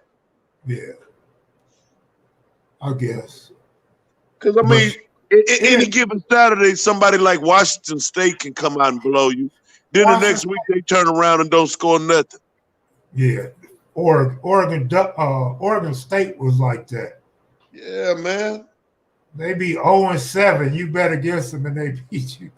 Go off. They give Oregon Ducks the game of their life or some shit. Yep. So right, man. Yeah, my ex son is starting safety for UCLA. Your what? My ex's son. Oh, okay. He go off. He tight, man. He a good little smart kid. Play good ball. He wasn't always like that. When he was a little kid, he didn't want no contact. Little crybaby. But he came up out of it. Man, I'm gonna be a CeeDee Lamb. Hey, what you gonna do, Marvo, when I go to that CeeDee Lamb draft party, man? You know what I'm talking about? You said it this week. That's all you talk about, CeeDee Lamb. CeeDee Lamb, man. You think he's gonna be good? Yeah, he's gonna be great. I think he's gonna be great. But he's not the number one receiver though. It's Cooper, and then I think he's gonna get a lot of touches. What's up, Loco? Kev Mac. It's all good, man. Brother Marvo, what's happening? What's good, eyeball? Chillin, man. Oh, hear me okay? Yeah. Oh, yeah. Oh, cool. Where you from? From Southern California, Los Angeles County. Born and raised in Oregon, Portland, Oregon, outside of Portland, Oregon as well. And I'm down in Austin, Texas right now. Cool. We was just talking crazy about Oregon State, talking about how you can't win with them, can't win without them. The Beavers? Yeah. You talking about the Beavers? Oh, no. Well, the Beavers, yep. Yeah, the Ducks, they're the premier. Well, y'all know that they're the premier program in Oregon, but they do most of their recruiting from Southern California or from California in general. Where did Chad Johnson come from? I think he came from Washington, right? University of Washington? No, Chad Johnson came from Oregon State, didn't he? Oh, did he? I don't remember. Kev? I don't know.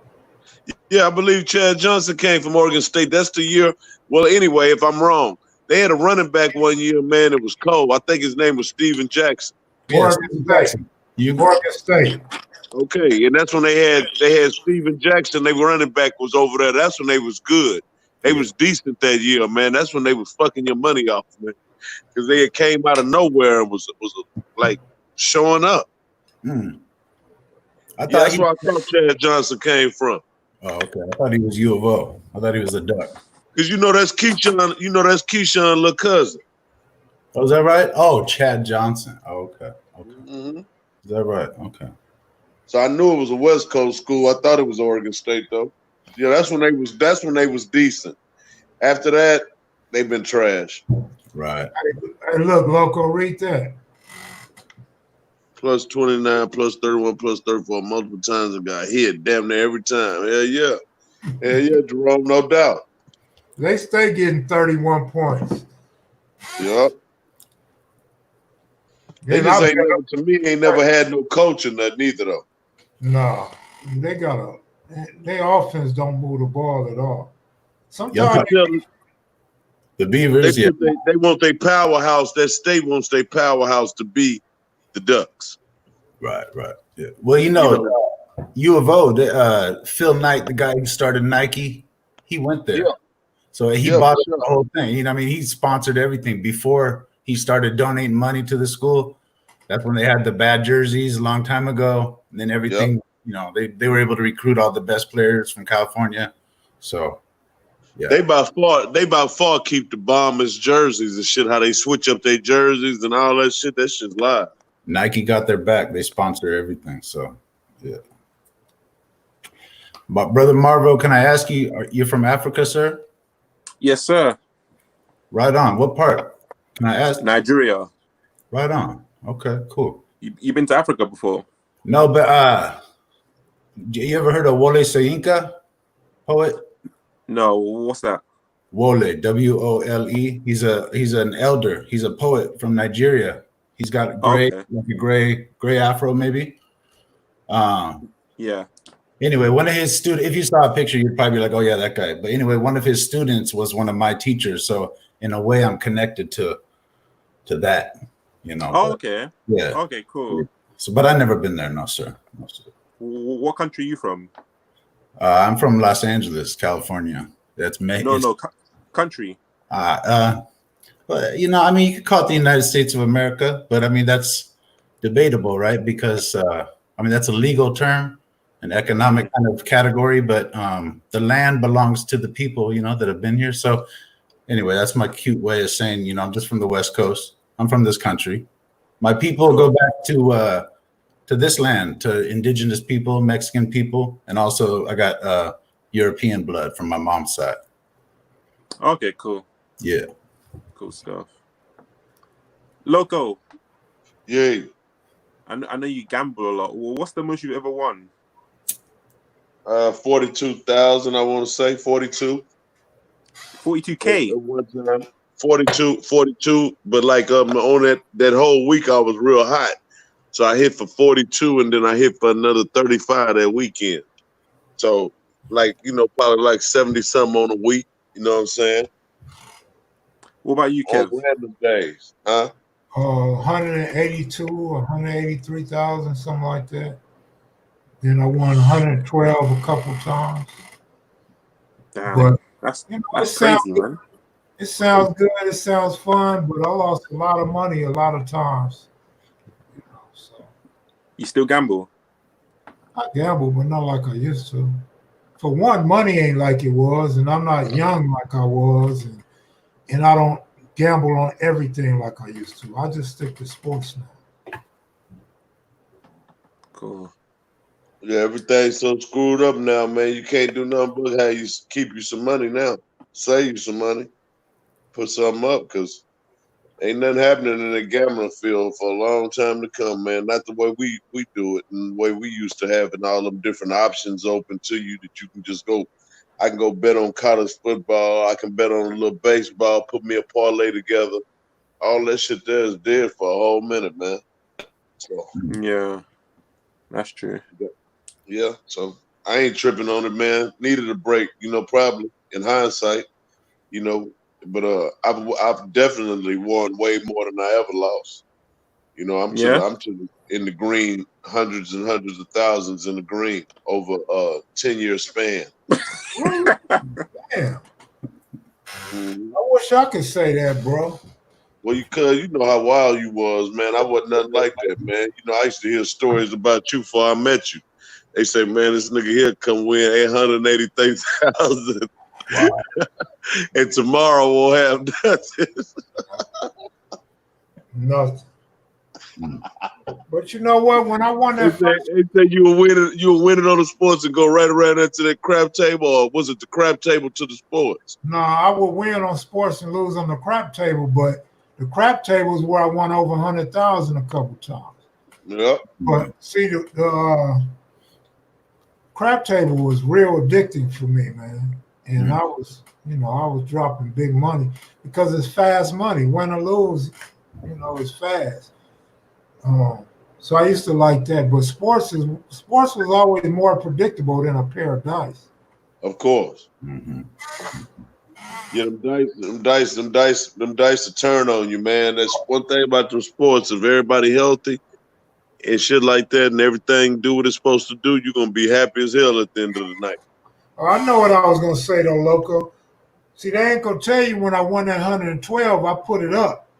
I took it to the house, and I had a big, deep, long closet. I went in there and hid it up in there, and then I sent for my kids and my sister and my nieces.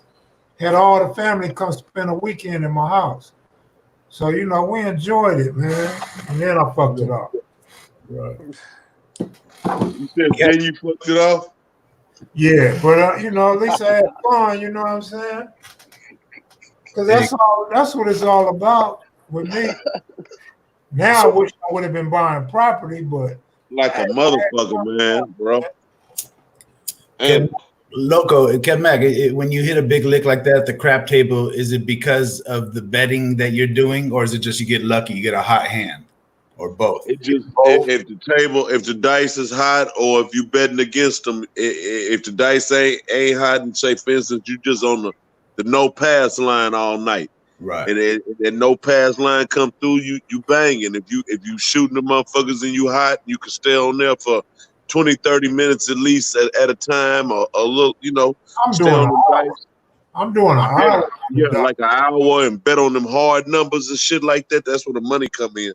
Man, I like to think that I was just a great roller, but it boiled down to a lot of luck and timing. If you can, like, look, I mentioned this before, but I'll say it again. When Loco was talking about them dudes shooting dice, and he knew it was time for the dice to change, and that one dude was lucky. When you get that feeling and you see the dice change, you got to jump on it.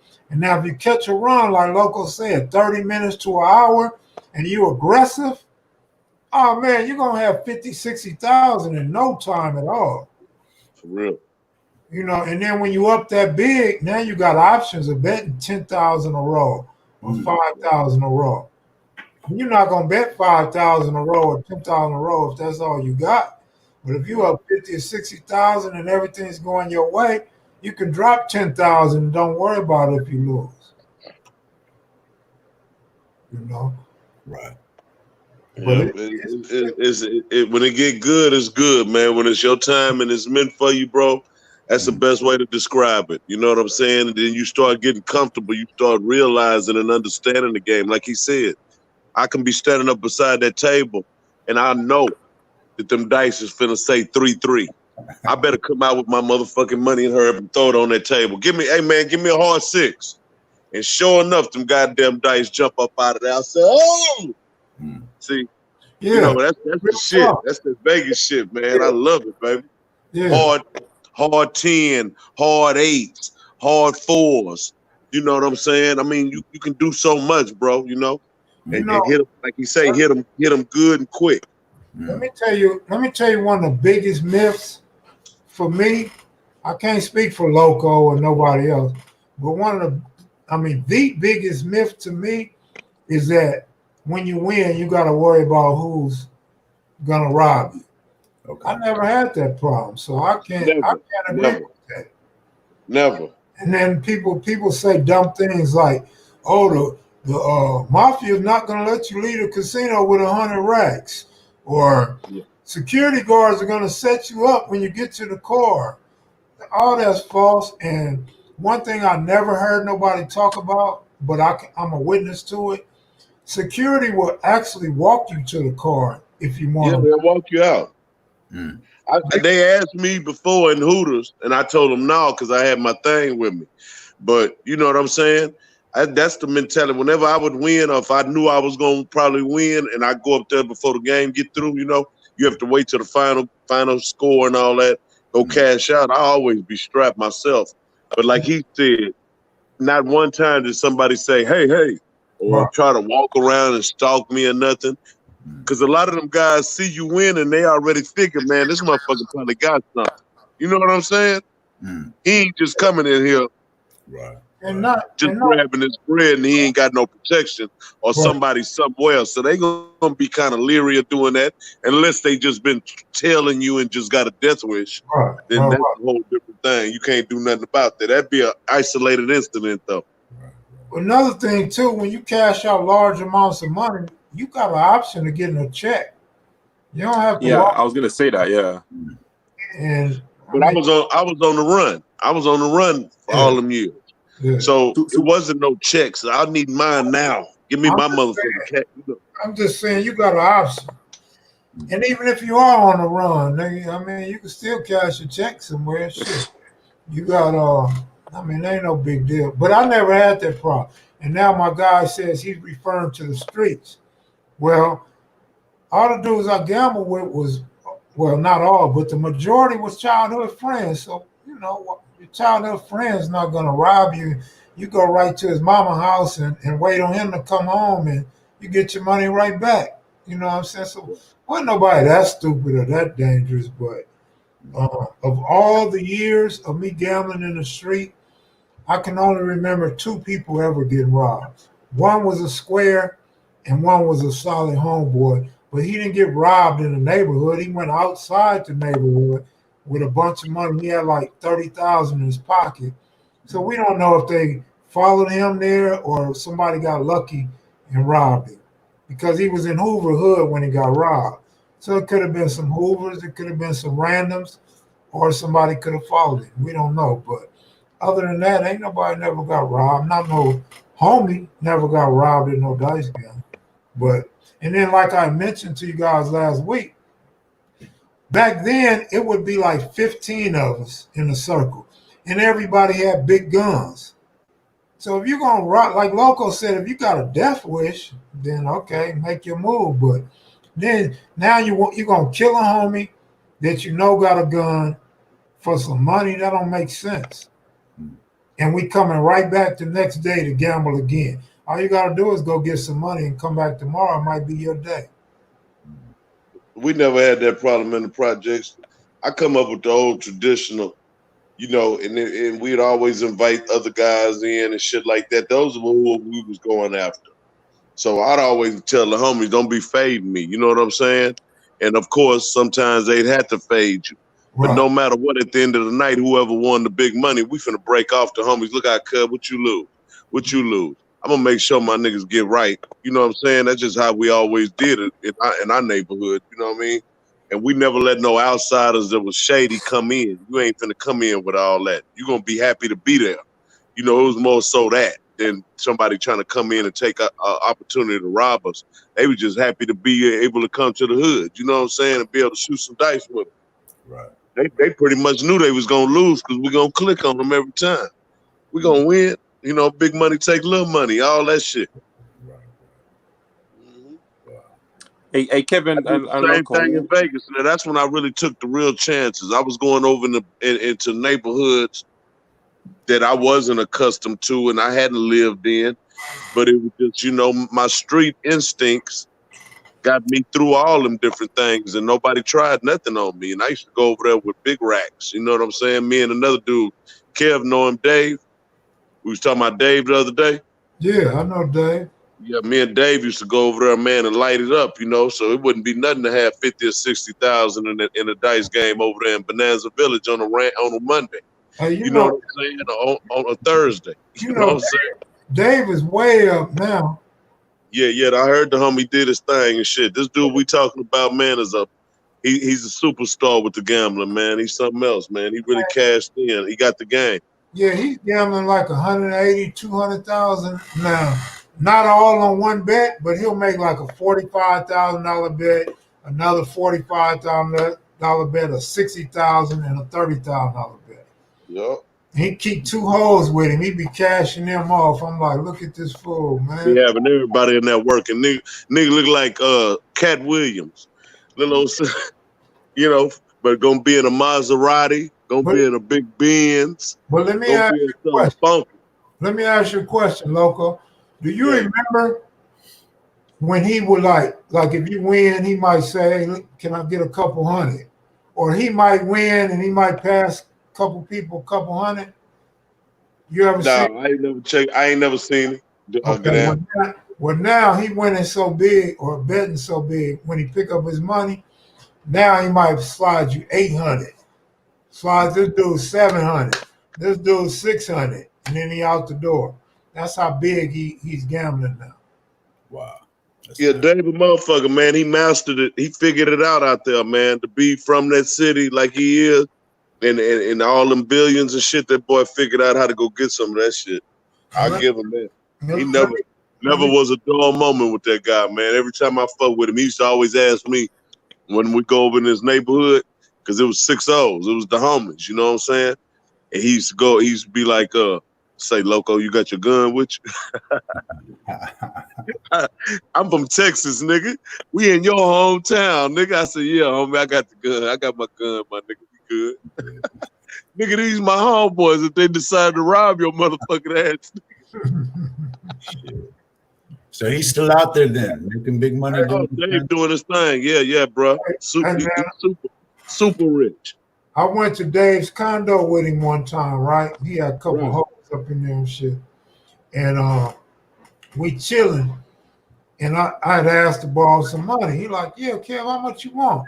I said, shit, whatever you can slide me. He like, what, 5,000, 10,000? I'm like, whatever you can slide. So we up in there for like 2 hours, and then he tell me, Kev, just go in there and go in the safe and grab it. I said, man, I'm not finna go look in there. I don't want to see how much money you got or where it's at. Because the whole time I'm thinking, robbery. So I don't even want to know where it's at and how to get to it. This nigga don't know who he got off in here talking about go look at the safe. Right. And he's talking about, oh man, I ain't tripping. I got armed security here. Man, armed security ain't asking for no IDs or nothing. He just watching you come in waving. Hey. I'm like, man, that's the easiest lick in the world, man. Go throw a UPS or a mailman uniform on, walk right up in there. The door is so easy to open. All you need is a crowbar to pop the door open. They don't have no bars or no deadbolts. Just pop it and boom. But Dave ended up being a cool guy that I respected, and so I never did nothing shiesty with him. And we still cool to this day. Dave, good people, man. When I come out there, we're gonna end up running into him. Watch. Dave be on the move too. Like I said, he keep 2 hoes with him, and he be on the move. He don't stay in one spot at all. Yeah. Plus what he told me, this is some more game for a big time gambler. You might, like I said, he might be at 45, 60, and 30, but he also goes to other casinos and bet more money because he's trying to get a better number. And if the number goes the other way, he could bet the same amount of money at another casino and possibly win both bets. If he get a number like 1.5 point difference, that half a point, he could mess around and win at both casinos. Yeah. And then that way the casino, they don't know that this man is cashing out $180,000 tickets. So you kind of keep it on the under a little bit. Because then they start trying to ban you. They don't want to take your bets because they think you know something. Yeah. You know, you might know a player or a boxer that's throwing games. So they don't want you to get that kind of money out of a bunch of different casinos either. Hey Kev, can you hear me? Yeah, I hear you. When you say Dave's got 2 hoes, do you mean 2 guns or 2 women? 2 women. 2 holes in his nostrils. 2 women. 2 women. Oh. He keep them bras with him, man. The little pretty ones, man. They gonna keep some little cuties with him. Right. What's the best thing you ever bought with your money you won in the casino? Me? Yeah, you and Loco. The best thing I ever bought was a 300 Chrysler, brand new. And what happened was this. I was I got like 2 stories like this, but I came to Vegas. This when I had a house in Vegas. And I was walking to the casino. It was like 108 degrees out.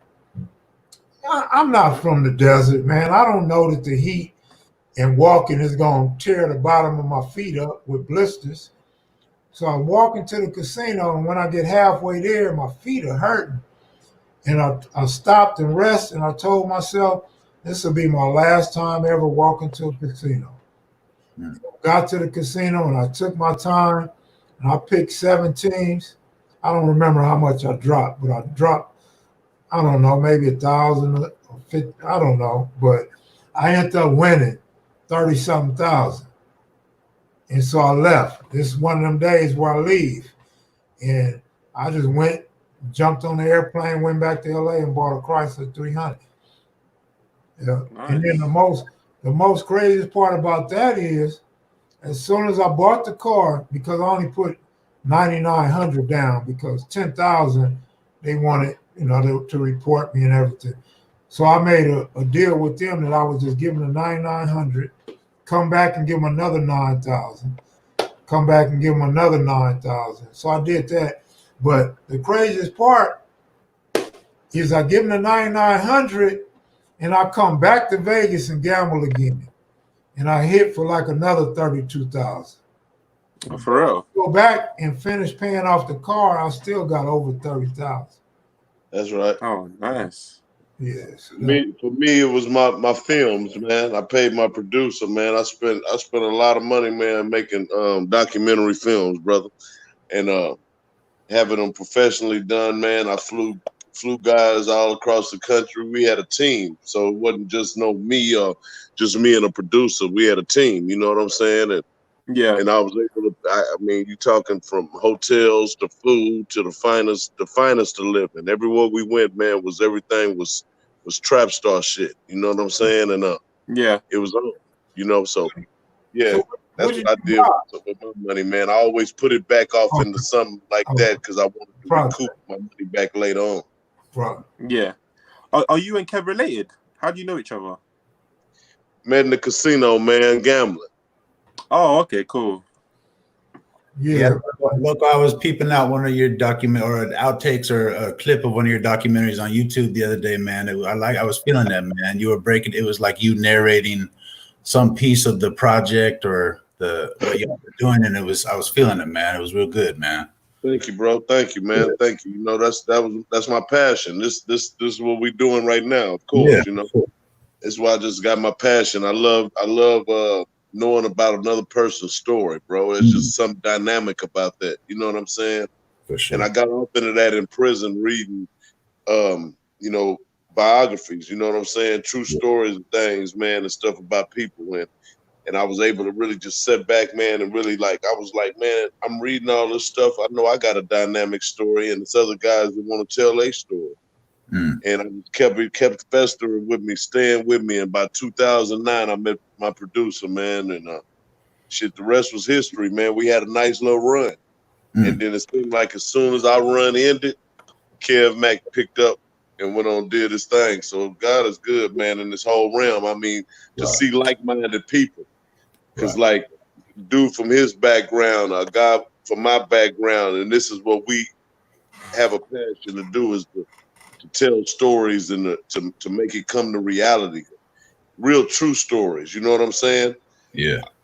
Yeah, I want to be able to do films with reenactments of the stuff. You know, it's time to step it up. It's no more documentary. Just now, it's about trying to do films. I agree. Okay. I want to know the name of your disc, Loco.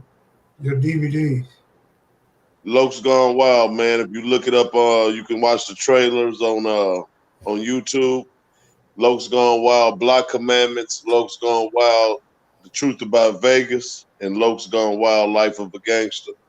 And you can actually watch Loke's Gone Wild Volume 1, Block Commandments, on Vimeo if you tune in to Vimeo. So, man, what this dude got all over his face? You got banned that down, man. He said, Loco, I like the documentary you did with the West Coast. Yeah. I mean, you know, we really worked hard on that, man. And I got one of the best producers in the game, man. Hands down, Jahi Allah. And he comes from a tight realm. Like he comes from the tree he comes from is a guy named P. Frank Williams. And P. Frank Williams, I don't know if you remember last year, they had the A&E series, Who Killed Tupac? And they were interviewing people all over and stuff. Okay, well, that's P. Frank, man, that produced that. Okay. He also produced American Gangster, the series that used to be on TV. He's the executive producer of that. Anything pretty much black coming out of LA, man, goes through P. Frank.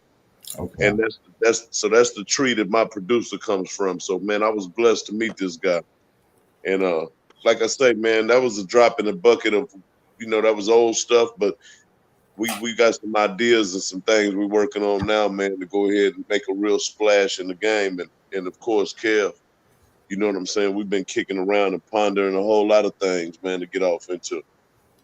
Just got to kind of see which way this world is going, man, and which way would be smartest to do it. A whole lot of people are making films right there in their house. That's right. That's right. In their backyard.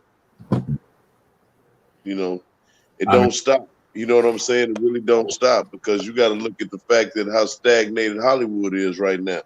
So if you was to be able to master and be able to put together and make a whole film inside of a home or inside the backyard in your home and make it a quality film, think of how dynamic that shit'll be. Right. That'll be dope.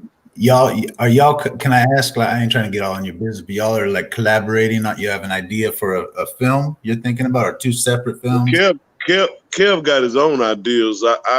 We've never really went off into detail with it, but I'm pretty sure it's going to be eccentric. Mine is going to be pretty much eccentric. I already got ideas. I would love to kick with him. We just ain't went there yet, but Kev is the type of dude, man. You got to realize too that he want to see some action.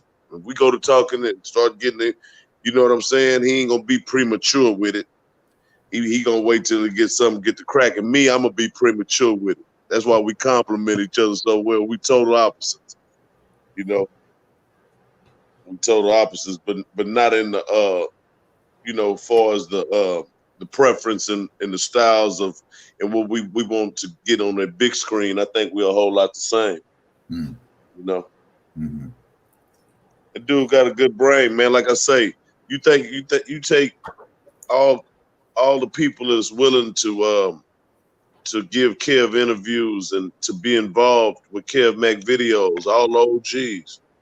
Right. This is what I envisioned, you know, and I've been told him this years ago, I believe, was that I could see him really putting together a hell of a film with all the information and all these interviews and everything that he put together, and allow them guys to be able to get their money and come on and the person that's playing them, they be able to emulate them learning from the OGs and be able to emulate and tell a real movie. You know what I'm saying? Tell the real story of the Crips and the Bloods. And to put it together in a movie would be the most dynamic thing, man. And tell it all the way up. See, they could only tell it so far when they made colors. But to tell it all the way through up until today and to affect positive change. So you got to be something that everybody's willing to watch. And then the message at the end, instead of making you leave the movies and want to go kill Bloods or kill Crips, you want to leave the movie and go and join American or a tribe, My Tribe Rise, or just something that's positive. You know what I'm saying? And that's what you got to do. You got to manipulate these people, man. You can't. It's just the same way we was manipulated off into doing all this dirt and all this crazy, messing up our lives in the streets and our communities. Got to manipulate the minds to get back on track, bro. Yeah, man. Got to motivate them and inspire them and tell a story and let them see at the end that it don't end in dying and a whole bunch of, tragic stuff. And then the movie go off colors. And then you leave out here and go get the Mac 10 man in the Uzi. You finna go kill up something, man. Come on. You know what I'm saying? I'm talking about running out the movies, man, looking for Bloods, man. We was tripping. You know what I'm saying? Oh my God, what was that? And so now you can tell it and you can tell the story and have it just as dynamic. Right. But like I said, now we got more history to be able to see what these guys feel about the destruction and the chaos that they created. And really give them same people a chance to correct they wrongs. You know what I'm saying? Before they pass on. Like, he would be the one to be able to do that. I couldn't do that. That's Kev Mac. Right.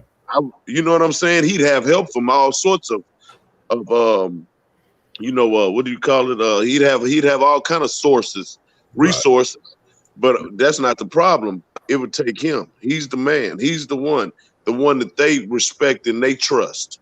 You know, and because I watch Street Gangs TV, Street TV. I've watched it for years. I ain't gonna sit up here in front. I'm just as rehearsed on that as I am kevmacvideos. Now, peep game though. Here's the difference. All of the original OGs that most of the streets respect, Kev have done. Right. Alex really does the same thing, but it's with a lot of lesser guys or just the people youngsters or whatever like that. That's something that you too much don't see over here. And that's why I say Kev will be able to tell the story of the real origin of this shit and be able to put it through. With, of course, help from Alex and the different people, the historians. You know what I'm saying? Because it's a collective effort. Like I said, it would be something dynamic, though, and it would be a blockbuster. It's a block, and he's the only one that can make it happen. It's so much history and so many voices and stories and different perspectives and things going on in different neighborhoods that, I mean, I forgive me, brother, but I'm just saying, like, it's so much that it seems like it would have to be a multi-volume. Yeah, with Netflix, with Netflix, with the Netflix series and the different shit. Why not? Yeah, 12 different episodes, 20 different episodes. Shit, you're talking about years. You're talking about years. This is something to create. This is what you shit. You don't want it to be over fast.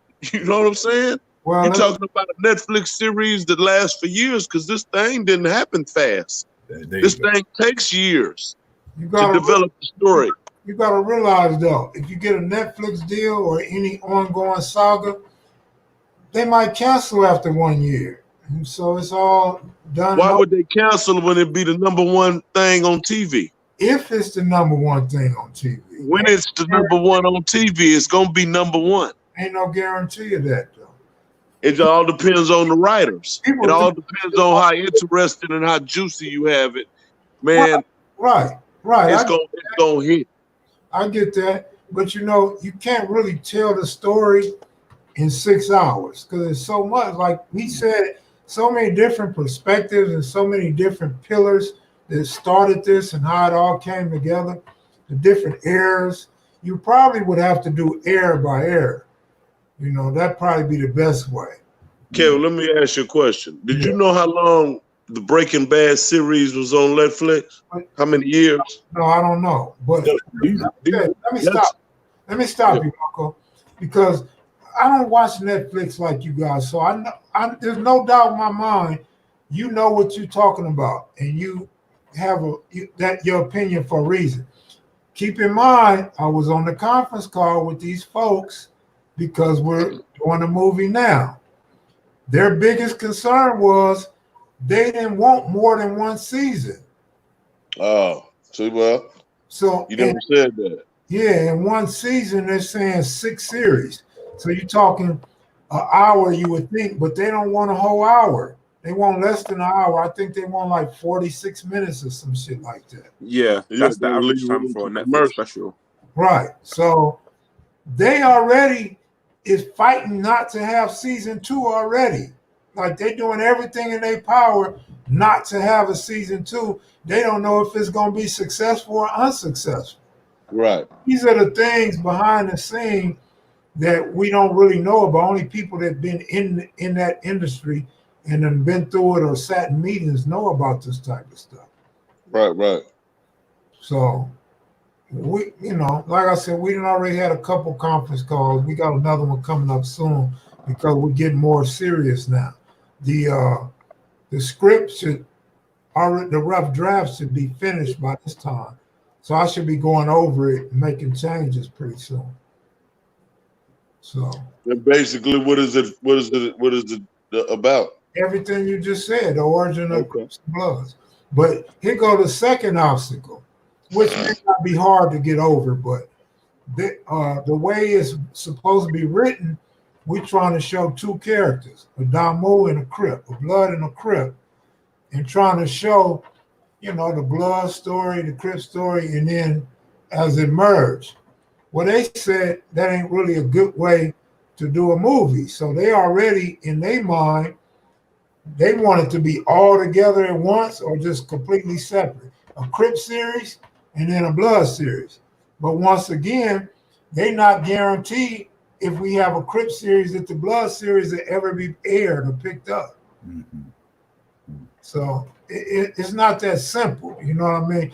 That's why a movie's better, but they saying that movies done played out now. Series, this Netflix stuff is the end thing. Yeah, series would be much better, to be honest.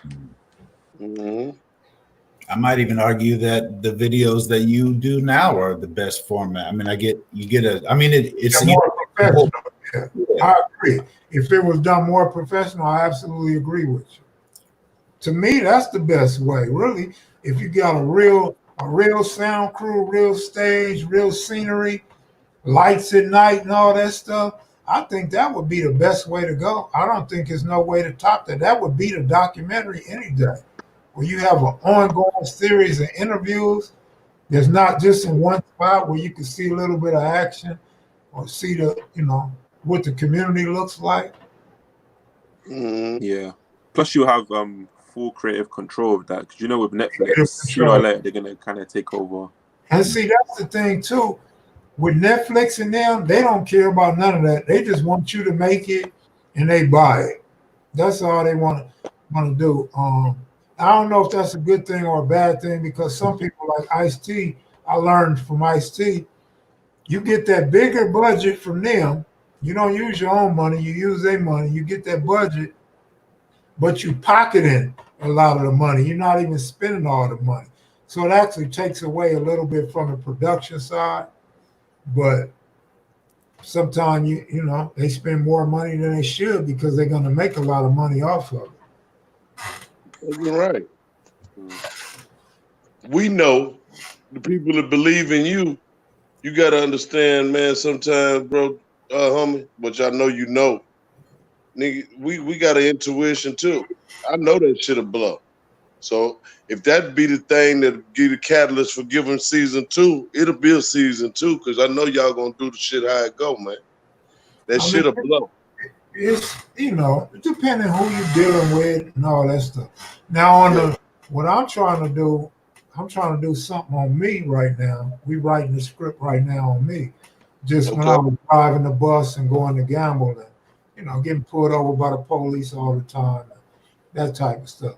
But just my book alone is so many different angles that I could do so many different, whatever you would call them, like mini series, mini movies. Mm-hmm. So, like I said a long time ago, 3.5, 4 years ago, people were saying, "What are you going to do when you run out of interviews?" Well, first of all, I don't think I would ever run out of interviews. And all the things that I done experienced in my life, I'll never run out of material. I'll be dead and gone before I run out of material. I got plenty of material. Right. What made you start to do these videos? Oh, million things, man. Million things. Just going back to my childhood, my brother told me, if you're gonna be part of a gang, learn where it come from, and then filming around in the neighborhood. When I got my first video camera, I was 20 years old, so filming then, and then just sticking with it. And then I had websites, and then I had the magazine. In the magazine, I was putting out too much money and not making the money back. And it was too much work. It was a strain on my eyes. It was stressful, had a lot of editing to do. And I was doing most of the work by myself. And so it was frustrating and definitely wasn't profitable. So I got to thinking about the video, like, man, it's way less work. No strain on the eyes or none of that. And, as you know, I filmed a few people, didn't use it, just held on to it. And then here comes YouTube. Oh, so now you could get a little bit of money from putting your video on YouTube. And so that had a lot to do with it as well. Yeah. Your channel's blown, man. It's doing well. Doing real well. For me, man, it teaches. It's a teaching instrument. I mean, maybe that, I don't know, Kev Mac, if y'all intended on that. I mean, I've watched your video where you break down and you just explain, some other pieces of it. But man, I've learned so much, and just thinking about whatever I thought about the Crips before and their genesis, where they came, how they emerged out of LA. Now I know more about, how the Black Panther Party and other more radical kind of community activists were fading away or being, infiltrated and deconstructed by the government, etc. And there was the space, and the Crips emerged over time, in many different ways. And I learned that from listening to the testimonies, man. And it's very informative, Yeah, some of them are very informative. What I like most is that Loco had mentioned earlier, where I got a lot of the reputable names. I got a lot of the big names. So now we get to see what these big name guys was thinking and what they was going through and where they at now. So we get to get that full scope of somebody like a Rockhead or a Cuse. And you can see the transformation and then ask questions like, why did you change? At what point did you change? Unfortunately, as most black and brown or most prison criminals, we don't change, man, until we, at least in our 30s, dog. That's the sad part. And by then, our education came from prison, which is also a sad thing about the school districts in most states, most cities. They're not teaching us shit. They're teaching us the very basic and shaping our minds to the European American ideology. We so busy learning what they want us to learn that we don't know nothing about our own culture and our own self until we go to prison and start reading up on books and the big name guys of the activists and the revolutionaries and people like that. It's sad. Yeah. Loco, you falling asleep? Nah, bro. I'm smoking a square. Looking at these chats. Gonna look at these chats. Are they still roasting me? Nah, bro. They ain't. They out for you. They been out for you about an hour. I tell you, they come and go, man. You'll say something later on, and they'll be on you. Yeah, I'm always tripping when you hear when I hear like Cutes and some of the other like OGs talking about, you know, going up to Horace Mann and going up to the school and all these activities, or how the development maybe of any given clique or street organization can take place on the school ground, yet and still how that school may just as easily, I don't know how they connect their students to, say, juvie or YA, or how that went down back in those days. You know, was Horace Mann, were they passing information on to the cops and to the CDC, you know, or how did that all work? What was the relationship between Horace Mann and the YA and the CDC, you know? Things like that I'm curious about. And when I hear like OG Cutes talking about going to the school and, you know, peeling out on people and everything, it's just very interesting history, man. Yeah, what a lot of people don't get out of the stories like that is the times were very, very different. Like, you couldn't dare tell somebody to pill out now. Motherfuckers is hiding pistols, and motherfucker pull out a pistol and bust on you now. And that's why I always try to remind you got to get Afro Man to play Tookie. I know somebody look just like Tookie that could play Tookie. On Swole? On Swole, same complexion, big afro, everything. And he used to be in touch with Tookie, so he knows Tookie's mannerisms and shit. Yeah. But only thing is we older, so maybe he might be too old to play Tookie. He can play Tookie in prison. Right. Kev, were you swole back in the day? No, I wasn't never swole, but I gained about 12 pounds of muscle mass when I was in prison. Shit, I saw Big Miz and Rebo. Fuck, them guys are beastie. You didn't see Babu, did you? No. Did he have an afro, Babalu? No. Yeah. Babalu. Yeah. Babu. Yeah. Babu. His name is Babu. Okay. He had an afro on that picture you had up of him, Kev. Yeah. Hey, that's a big old boy, man. Yeah. They were pumping pure iron. He's not really that big. That's why. Nah, but he's still fit. Okay. And even in the interview, I asked him about that, and he said, "Man, I don't even mess around." But you know, if he start hitting the weights again, I'm sure he'll blow right back up. Hey, Kev, how's the homie doing, man? The shit that just got out, Raymond Washington nephew. Oh, he's doing great, man. Great spirits. He's trying to do something like Rockhead. He want to help the community. He want to help parolees come home and get right. Right. Tell man said what's cracking, man. Keep it up, man. Yeah. He don't even know. Like y'all be saying what I could do or should do.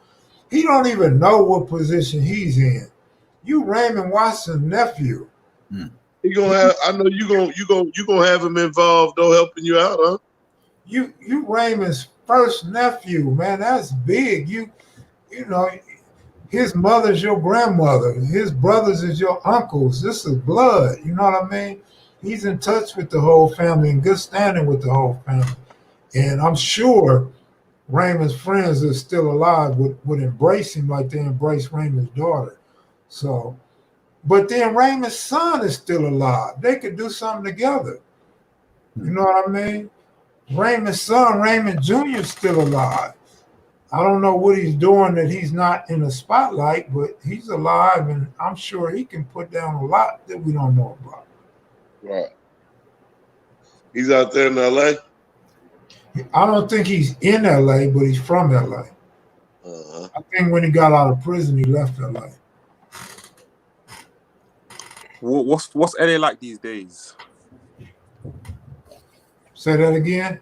What's LA like these days? It's different. It's different. I think it's less violent. I think it's more, probably, I don't know. It's a lot of drug usage. Everybody's rapping nowadays. We didn't have that in my era. They not in the cars like we was. The older guys are still in the lowriders and stuff. Yeah. That's a tradition that you just don't get rid of. But the youngsters, they don't low ride like we did. It's a lot different. It's hard for me to describe, but it's different and more crowded, more traffic, more people in each home, more cars parked on the streets, hard to find parking. So that's how I see it. But and then too, I don't think I have to say this, but obviously in historic Black communities, when I say historic, I'm only talking about the 60s, late 60s, early 70s. Those communities got a lot of brown and white people and yellow people in them nowadays. So you definitely, if you're from LA, you see that difference for sure. Like my whole block from corner to corner was black. Then we had a mixed couple of black with a white woman, then black. Then we had Japanese and then Japanese. You go to that block now, you're gonna see some brown and some white. They may not live on that block, but they walking up and down that block. Yeah. Exercising, pushing infant kids in a stroller, stuff like that. Going to the school to pick up their kids. Matter of fact, let me make it clear. The school that I went to, that we talk about on these raps, 54th Street Elementary, it was all black. We had like one white boy and about 5 Mexican kids. If you go to that school right now, you see all Mexican kids with a couple of white kids and a couple of black kids. For yeah. It's changed that much. Yeah. But that's not LA. I'm just speaking of my block in the school. Yeah. They be buying up the old houses and tearing them down and building up little modern mansions and stuff. They don't tear them down. They fix them up. Now the richer people, the people with wealth, don't matter what color if you're Asian, if you're black, or you're Mexican, or you're white. But if you got wealth and you've been in that house a long time, yeah, some of them will tear down a house and build another all the way up and build another floor. But for the most part, people just get a facelift or add on a room or convert the garage to a back house or something like that. Mm-hmm. Yeah, that's Austin. East Austin is the historic Black community and Mexican community too, but historically Black. And it's almost mostly gentrified now. And you see a lot of that where the They buy the old house, tear it down, and build this high-rise mansion-looking thing. And yeah, that's Austin anyway. So, like the people by the beach in Playa del Rey in Westchester. right. Yeah, they'll knock a house down and build like a 2 and 3 story house now so they can see the beach. Mm-hmm. Mm-hmm. You know, get a real good view of the airport and the sunset and sunrise and stuff like that. Is it any part of LA that they ain't doing it in? Like say in the Hoovers or the hundreds or the 90s or 40s or something that's staying the same? Well, what I'm saying is people will fix up their house or definitely if somebody new move in, they No, definitely. I'm talking about the gentrification. No, it's everywhere, bro. It's everywhere. All right. What about Compton? Even Compton? Yeah, it's in Compton as well. Compton always, I think, always had a mix, at least in my lifetime, a mix anyway. You know, they always had a few white families and a lot of brown families. So that don't really look too much more different to me. But yeah, there's more Hispanics in Compton now than back when I was younger. Hey, I'm finna go, man. All right. Thanks for having me, Kev, Marvo. Loco, Torres, and yeah. All right, take it easy, Peace, bro. man. All right, take it easy. All right, homie.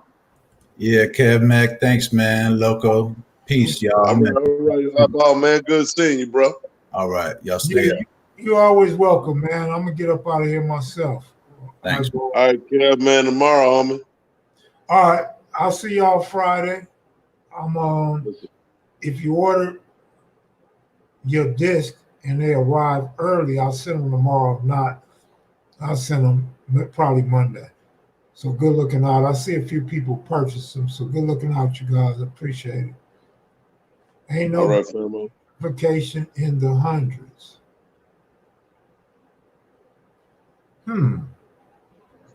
Well, I'm surprised if it's not. Because I mean, come on, white people got the money to buy them houses. But if not, okay, I apologize. I'm gonna have to look into that though. All right, Loco, take it easy, bro.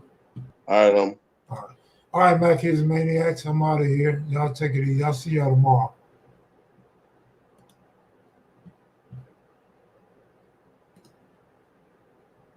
Peace. Good looking out, Super Chats.